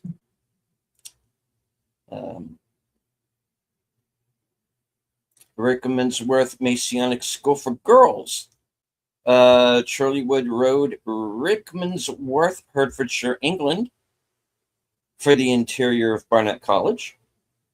San Francisco City Hall, San Francisco, California, USA. Indy leaves the capital of Marion. Sedela, Tunisia, City Bahul Tuzor, Tunisia, for the city of Cairo. Bunch of other places in Tunisia that I can't pronounce.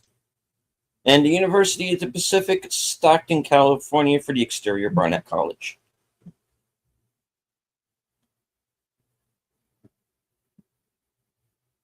All right. Trivia. There's 317 of them. Wow. Yeah. I am not doing all of these tonight. No. But that could be another show. Yeah. If you go to IMDb Pro, I have at the moment 2 pages there. Long story. So check those out. All right.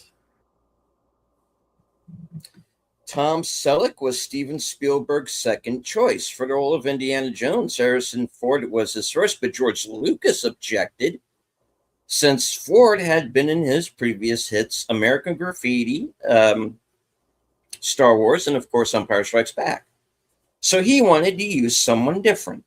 Selleck was not able to take the role because he was committed to Magnum PI. However, that series did not go into production until Raiders filming had already wrapped. Selleck was, in fact, in Hawaii waiting for the series to start. As the final scenes to be filmed, the opening sequence being shot in Hawaii. Magnum PI did an episode called The Legend of the Lost Ark, which parodied Raiders of the Lost Ark, complete with hat, wit, and booby traps. Needless to say, if Selleck had played the role, the character would have had a mustache. Selleck did star in a Raiders genre picture during this picture, High Road to China, in 1983. Actors considered for the role of Indiana Jones. Some of these would have been good. Some of these would have been, what the F? But I'll read the list. Sam Elliott, Jeff Bridges, Paul Amat, Christopher Guest, Bruce Boxleitner, Barry Bostwick, Harry Hamlin, Mark Harmon. He would have been good. Nick Mancuso, Peter Coyote, John Calvin, Michael Bean, Sam Shepard, David Hasselhoff, Tim Matheson, Jack Nicholson, Nick Nolte, John Shea, Bill Murray, Steve Martin, Chevy Chase, Wow. and of course Tom Selleck, as we mentioned. Harrison Ford was cast less than 3 weeks before principal photography began.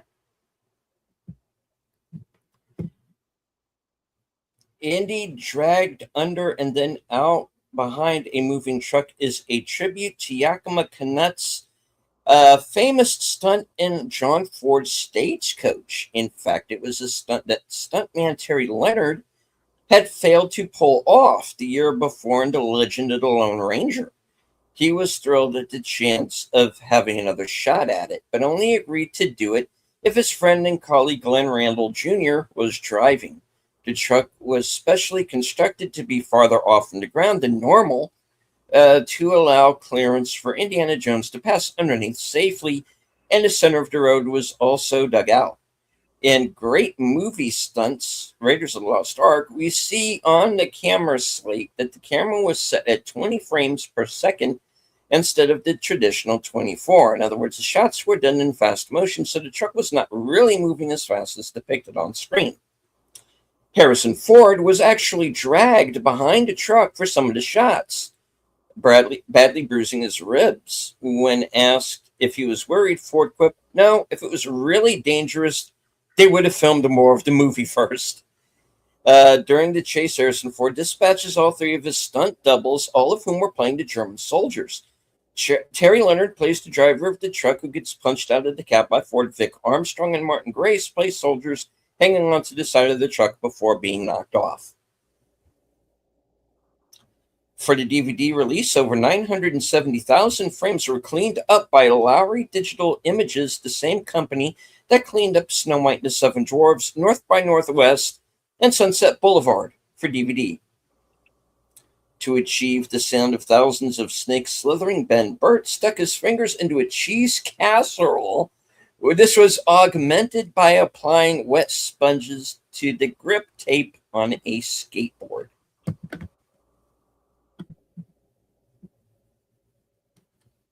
All right. Scroll up. Though the film was originally intended as a small, low-budget adventure, the scope of the film quickly increased as soon as Steven Spielberg and George Lucas got involved.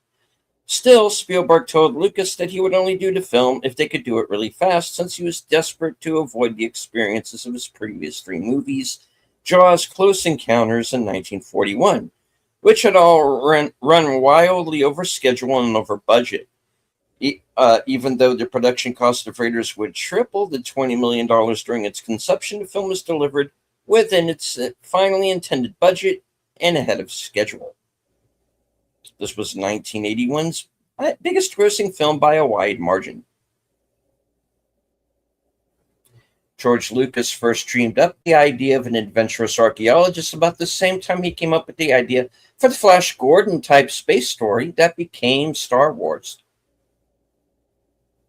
On the bonus features DVD, John Rhys Davies talks about how he auditioned for the role of Sallah. He was concerned since the script originally described Sallah as a 5'2" skinny Egyptian digger. Steven Spielberg mentioned that when he first heard Rhys Davies speak, he reminded him of the Shakespearean character Falstaff.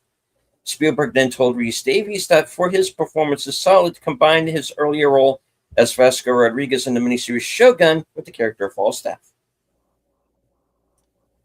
George Lucas directed a few second unit shots, in particular the monkey giving the Nazi salute. Philip Kaufman shares story credit with George Lucas because they originally worked on the film together in the late 1970s.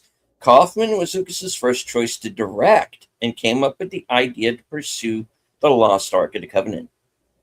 Indy's battered leather jacket was actually brand new and had to be artificially aged by the costume department. There were 10 jackets in general for general wear and tear and stunt purposes.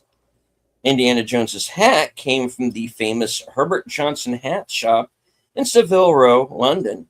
The hat was the shop's poet model. On the bonus features DVD, a costume designer, Deborah Nadelman, said that in order to properly age the hat, she grabbed and twisted the hat, then she and Harrison Ford both sat on it. And eventually it looked like a, quote, very lived in, well loved hat. The opening scene in the Lost South American Temple was partly based on, we mentioned this, on a classic Disney Ducks adventure written by legendary artist Carl Barks, many of whose comic books have inspired George Lucas and Steven Spielberg. That's what I was Yeah. trying to tell earlier in the film. Mhm. Exploring a lost temple, Donald Duck, his nephews, and Scrooge McDuck must evade a succession of booby traps like flying darts, a decapitating blade, a huge boulder, a tunnel flooded with a torrent of gushing water, etc. In the story, the prize of Pizarro, Uncle Scrooge number 26, June and August 1959, which hit the newsstands when Lucas and Spielberg, both avowed fans of that comic book, were respectively 15 and 12 years old. Another Barks story, The Seven Cities of Cibola, Uncle Scrooge number 7, September 7th, 1954, has a Native American lost city and a valuable idol that triggers a giant round rock to smash everything in its way.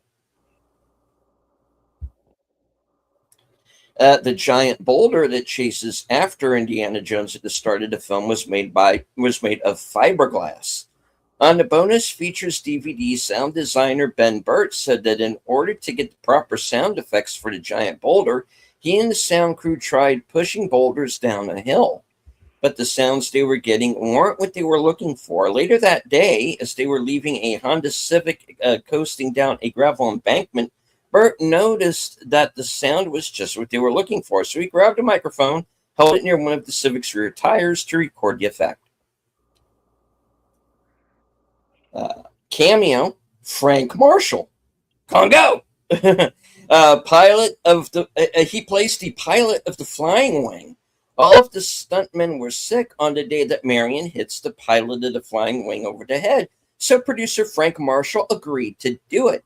Unfortunately for him, the shot took 3 days, and a lot of it involved him sitting in the cockpit that was in excess of 100 degrees.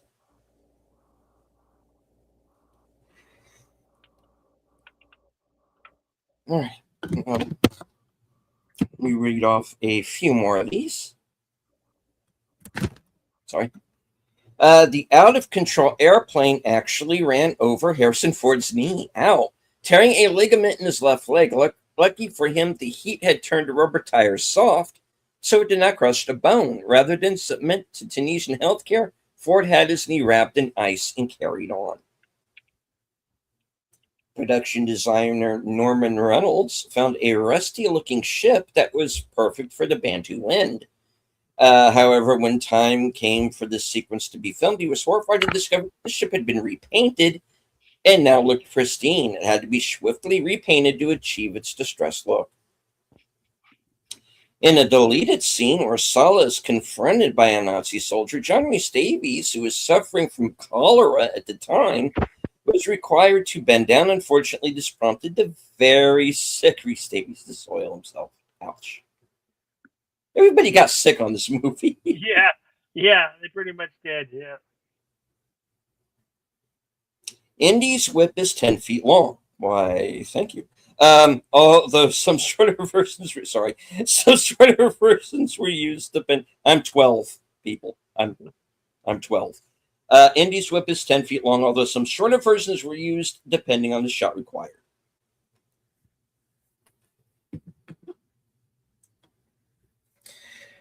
Okay, 3 different stuntmen were used to double for Harrison Ford. Vic Armstrong when riding the horse, Martin Grace the falling statue, and Terry Leonard when pulled behind the truck.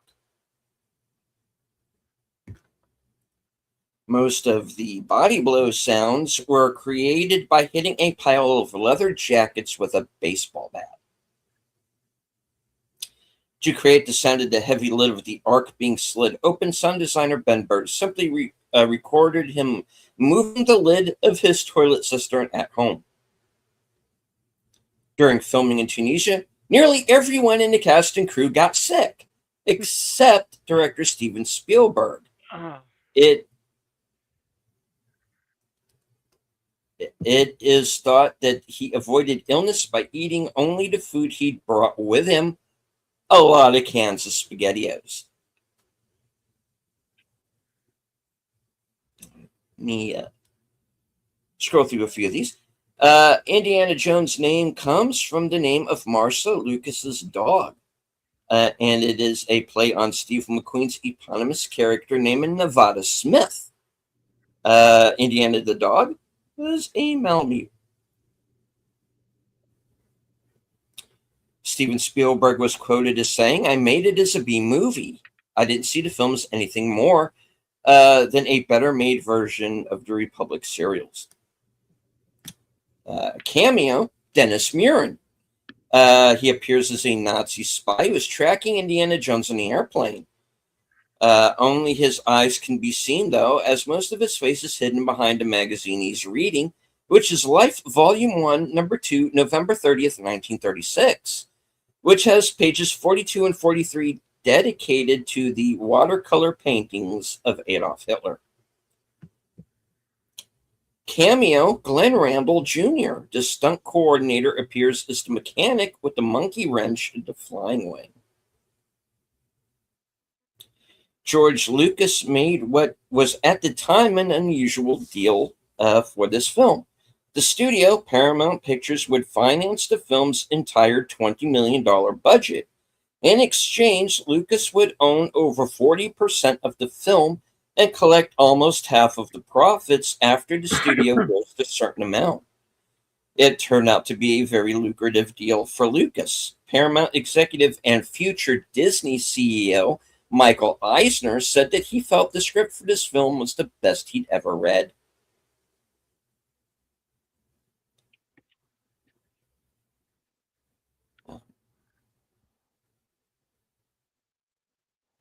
Just before the fight around the flying wing, Gobler, played by Anthony Higgins, says to Dietrich Wolfkaller in German, "The plane is ready, it can be loaded." Mm-hmm. And for those of you who might not remember, Anthony Higgins also plays the villain, Professor Wraith, who's ultimately revealed to be Moriarty in Young Sherlock Holmes, which was 4 years later.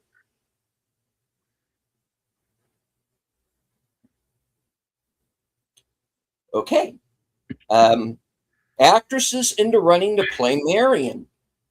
Jane Seymour, Barbara Hershey, Lisa Eilbacher, Mary Steenburgen, Amy Irving. Well, we know how that went. Dee Wallace, Valerie Bertinelli, Linda Pearl, Patty Durbinville, Stephanie Zimbalist, Michelle Pfeiffer, and Deborah Winger. Sean Young screen tested with Tom Selleck. Tim Matheson and John Shea were used for Karen Allen's screen test. Sean Young would later star opposite Ford in Blade Runner, and Wallace would co-star in Spielberg's E.T. with Peter Coyote, who also read for the role of Indy.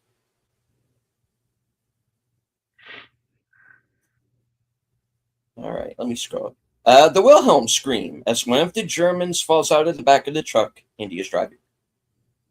The name Marion Ravenwood is a combination of two names. Marion was the grandmother of Lawrence Kasdan's wife, and Ravenwood was from Ravenwood Court, a small street off Beverly Glen. Instead of the standard Paramount logos used between 1975 and 87, the opening logo was a version of the studio logo used in the 1940s or 50s, which read A Paramount Picture. The only difference is it also read A Gulf and Western Company. This logo was also used in the sequels instead of the then current logos to parallel the franchise's set time period. The instructions for the construction of the Ark are found in Exodus 25:10. The clothing that Belog wears while acting as a high priest during the ceremony at the end is found beginning in Exodus chapter 28.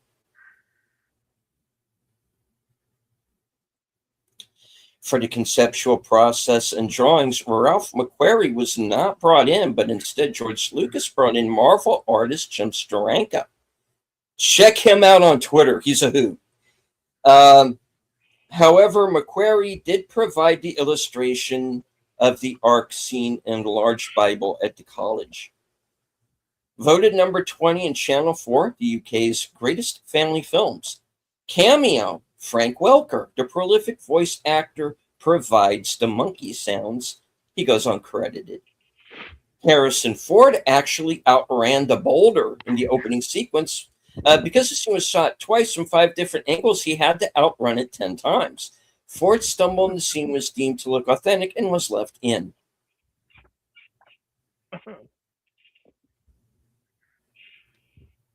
Steven Spielberg and Melissa Matheson wrote a script during the shooting breaks on the location of this film. Matheson was there to visit her then husband, Harrison Ford. And Spielberg dictated to her a story idea he had. That script eventually became E.T.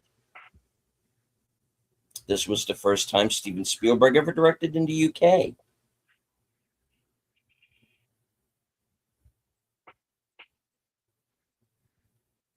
The advanced trailer for this film played up Steven Spielberg's earlier films, with the exception of 1941, which was considered a failure at the time. Now it's a classic.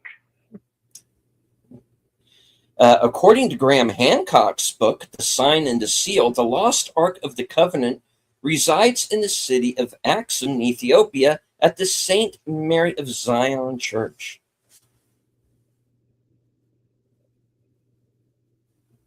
And I believe it was on one of the Discovery channels had a show about it. Pretty quite interesting.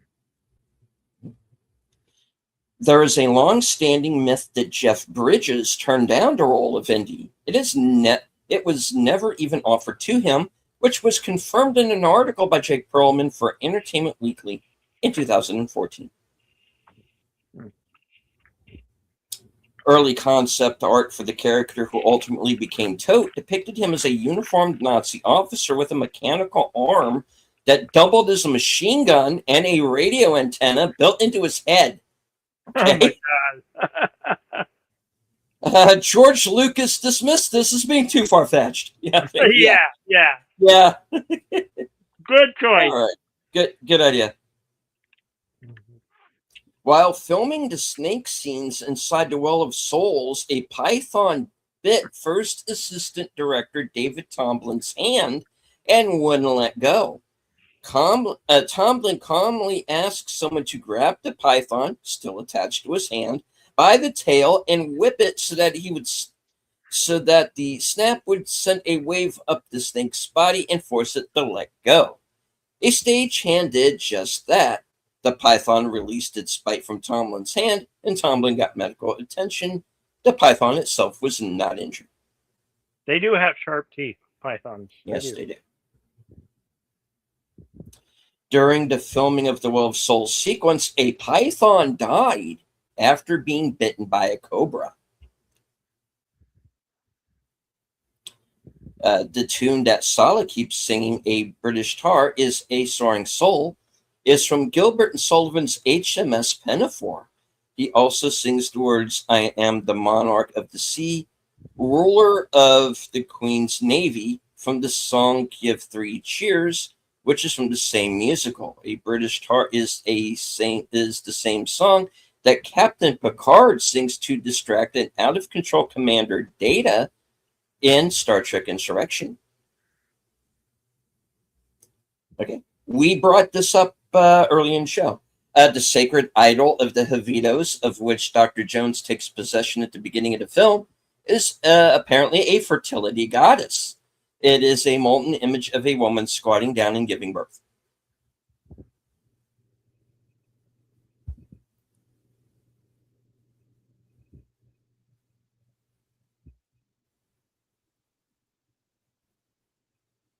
Okay, when Brody first goes to Indy's house to discuss the mission, Jones is dressed the way he is because he is entertaining a young woman in his bedroom. The script originally planned to show her before moving to the next scene to give Indy a more worldly persona like James Bond. However, her appearance was cut as Steven Spielberg thought that being a playboy did not fit Indy's character. This also helps explain why several of the co-eds fawn over Jones and why one girl wrote "Love You" on her eyelids.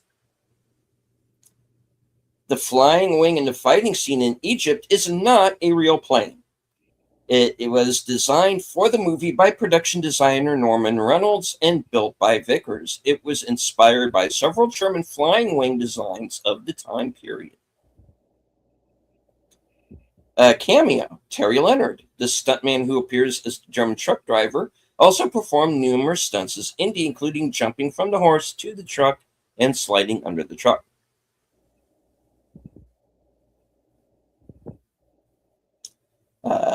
Sam Neill was at one point considered for the role of Indiana Jones. He would eventually play a character with an iconic hat of his own in another Spielberg-directed movie, playing Alan Grant in Jurassic Park.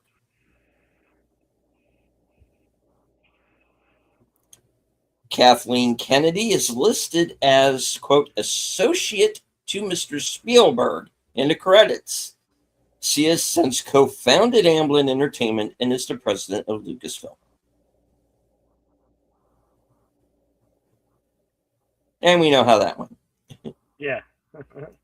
Anime voice actor Bob Pappenbrook voiced some of the screaming natives chasing Indiana. Indy's primary weapon is a Smith & Wesson model 1917 45 caliber ACP revolver with the barrel cut down from 6 inches to 4 inches. He also carries as a backup weapon a Browning high-powered 9mm automatic used during the shootout in Marion's Tavern in Nepal. The Well of Souls sequence was filmed on the same soundstage that was previously used for the Overlook Hotel for The Shining.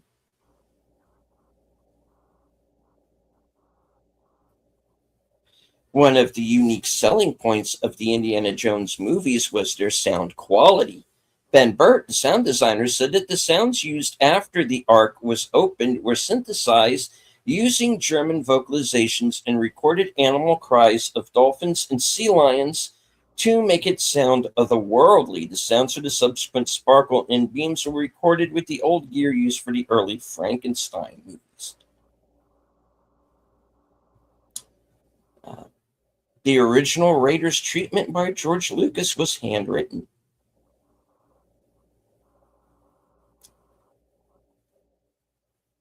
I'll read a few more of these and then we'll call it. Steven Spielberg cast Karen Allen after seeing her in Animal House. Yeah. The opening scene in the Peruvian jungle was filmed on the island of Kauai, Hawaii, where Steven Spielberg would return to film Jurassic Park. Mentioned that too earlier. Yep. Okay.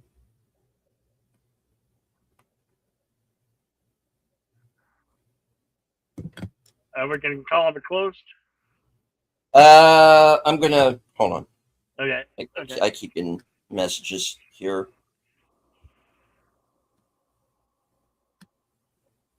All right.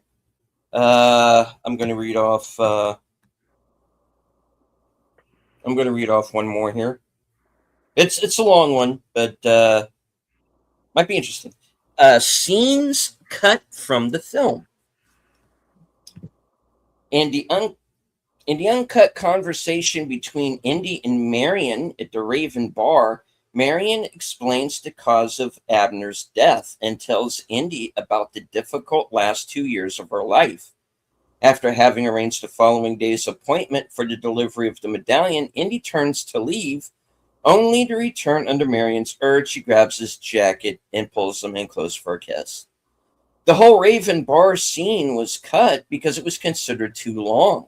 The kissing part can be seen in the Making of Raiders of the Lost Ark documentary. The scene appears in a script draft, the novelization, and a Marvel Comics movie adaptation. A plot element involving the Ark of the Covenant was cut from the film and is only hinted at during the finale. When the arc is opened, basically there are two rules about the arc not mentioned in the final cut of the film. Um, hold on, let me get rid of this. Okay. Let me see. Basically, there are two rules about the arc not mentioned in the final cut of the film. One, if you touch the arc, you die. If you look at the arc when it's opened, you die. When This is first explained in additional dialogue for the scene when Indy and Salah visit the Imam. Before translating the writings on the headpiece that give the height of the staff of Ra, the Imam warns Indy not to touch the ark or look at it when it's opened. The next scene involving this arc subplot is when Salah and Indy remove the ark from the Well of Souls. When Salah first sees it, he reaches out to touch it. Indy stops him before he does and reminds him of the Imam's warning. They then insert long poles through each side of the ark to lift it out of its crypt. Notice that nobody ever touches the ark throughout the rest of the film until the finale. When Indiana Jones is in the map room trying to find the exact location of the Well of Souls, two German soldiers approach Salah and order him to help them remove their truck that has been stuck in the sand. In the process, Salah loses the rope, which he was supposed to help Indy get out of the map room. In a continuing scene, we see Salah entering a German tent looking for something to substitute his missing rope, and a while later, he comes up with a quote unquote rope made out of bed sheets and a Nazi flag. What we don't see is Salah in a state of panic, wandering in the Nazi camp at breakfast time. A group of German soldiers ask him to serve them water from a Marmite. Salah spills the content of the Marmite on the German officers' uniforms and leaves, promising to return with fresh water. The scene called for smoke in the background, but unfortunately, the tires used to produce the smoke were too many, thus making the scene too dark. Steven Spielberg opted to cut the scene instead of spending half a day shooting it again. With Indy and Marion left to suffocate in the Well of Souls, the Germans decided Salah should be executed. A young soldier was supposed to carry out the job, but things changed when he started having second thoughts. A German youth vacationing in Tunisia had been hired for the part. The funny thing was that this inexperienced young man managed to express brilliantly the moral dilemma of a young soldier forced to decide whether or not to kill a harmless stranger. This is the business of foreign wars, and this unknown German boy was able to convey it as well as any actor. The result was beyond description. With this German student playing an intensely moving and emotional scene, and making David Wisniewicz, I guess, I don't know, and Karen Allen call it the greatest moment since the film began. Steven Spielberg said the bitter truth was that, brilliant and memorable though the scene was, it would probably end up on the cutting room floor because it was just too long. So it did. There was a small cut during the scene where Indy and Marion escaped from the Well of Souls. When Indy pushes the large stone brick out of the room filled with mummies, there is an Arab guard standing outside. When the Arab and Indy come face to face, Indy simply knocks him unconscious. Evidence of this scene still remains in the film. As Indy steps out of the chamber, he pauses and looks to the left side of the screen. In the following shot, when Indy and Marion run from the building to the German plane, the Arab is visible lying on the ground by the building. Indy surviving the submarine journey by lashing himself to the periscope with his whip. In the final film, the plot hole goes largely unnoticed. Most people seem to assume that either Indy snuck inside the sub or that it stayed on the ocean surface for the duration of the trip. This cutscene did appear in the Marvel Comics adaptation.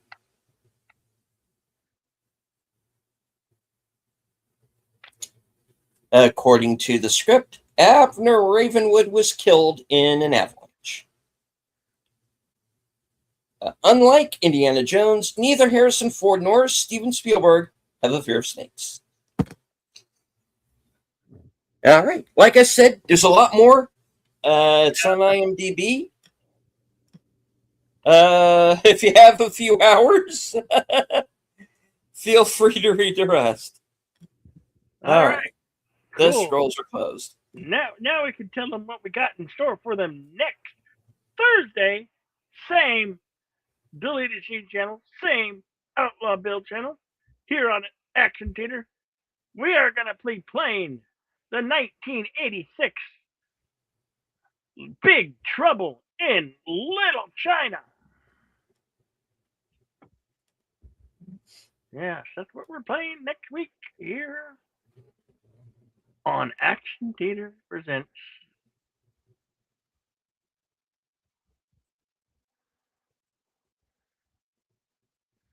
Right there. Or just the background. There we go. There's the background. That's what we'll be playing next week here on these channels. And come back on for Western Cinema, where we were showing the first episode of 1883 and the second episode. And there's a total of 10, and we'll play those until we're done. That's what we got coming up, and Deleted Scenes I can tell you about what he's got coming up. All right. Go ahead. As for myself, later on tonight, coming attractions, we get to find out what I am going to be up to in the next week. And I just noticed it says 11 a.m. and at 11 p.m. I'll have to change that. Whoops. But I'll see to that. I'm going to see if I can try and maybe fit in an unboxing tonight because I got a package. So say hello to his package. Yes, I received the mysterious package in the mail. Maybe it's the Grail Diary. Who knows? All right. So also, hold on. Like I said, like Bill said, I'll be joining him for 1883 for Western Cinema Presents this Sunday. Tomorrow night at a special time, 7:30 Eastern, I will be joining Big Al Presents for Films with Friends. This week's movie will be Capricorn 1. The James Brolin,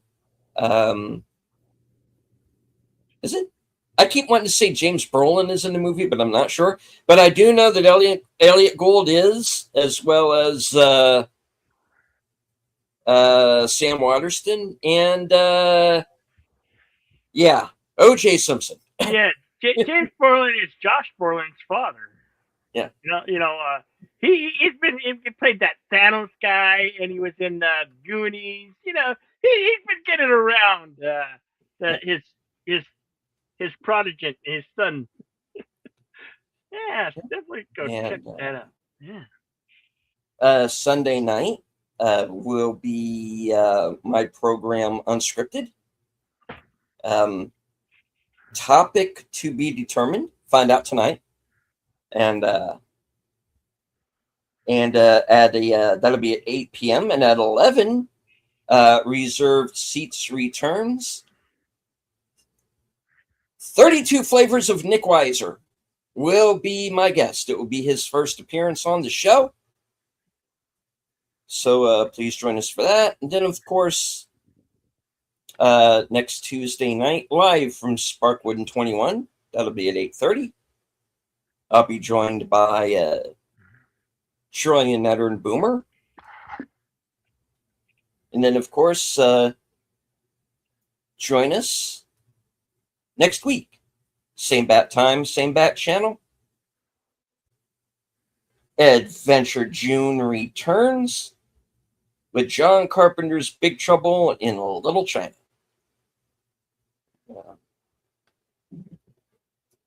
And I want to thank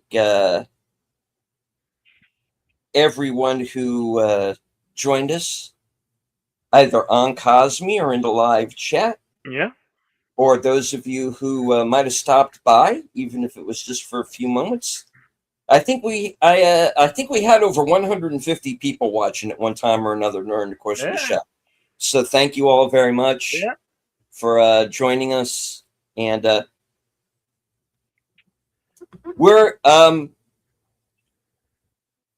we are planning something special for you guys next month, because we found out that there is another movie. Yep. That is about to have a 40th anniversary. 40th anniversary, yeah. And we will be celebrating. Oh, yeah. And should I go ahead and say now, or should I save it? No. You can tell them. Okay. We are going to celebrate the 40th anniversary of James Cameron's Aliens. Yep. Yes. The extended version. Yes, we are going to be watching the extended version. So stay tuned for that. That's going to be next month, correct?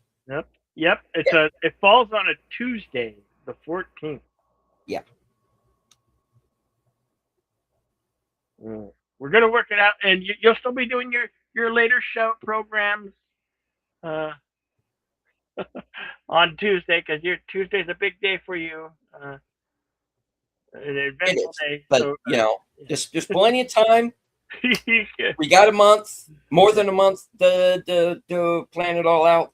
But we will be showing Aliens on the 14th to celebrate the 40th anniversary of Aliens. That's the goal, to do it on the 14th. If we have to adjust it, we will. We'll do it accordingly. As of right now, I think we'll be okay. We had and tomorrow, of course, is the 45th anniversary of the film that we did this evening, Raiders. So, celebrate that. Check your local theaters. Try to catch it in the theaters, the big screen. It's worth seeing on the big screen. Right on. So I want to go ahead. Right. Okay. You go, and then I'll go. Right. So thank you all once again for joining us for this broadcast. And as I always say, at the end of every show from HQ and all points north, south, east, west, and beyond, good night. Take care. Stay strong. Be safe and healthy, because this is how we win. And as I'll always say, always be excellent to one another. Party on. And like Jack Burton always says, he doesn't go looking for trouble. Trouble finds him, but he just knows how to deal with it. Good night, everybody. See you next week.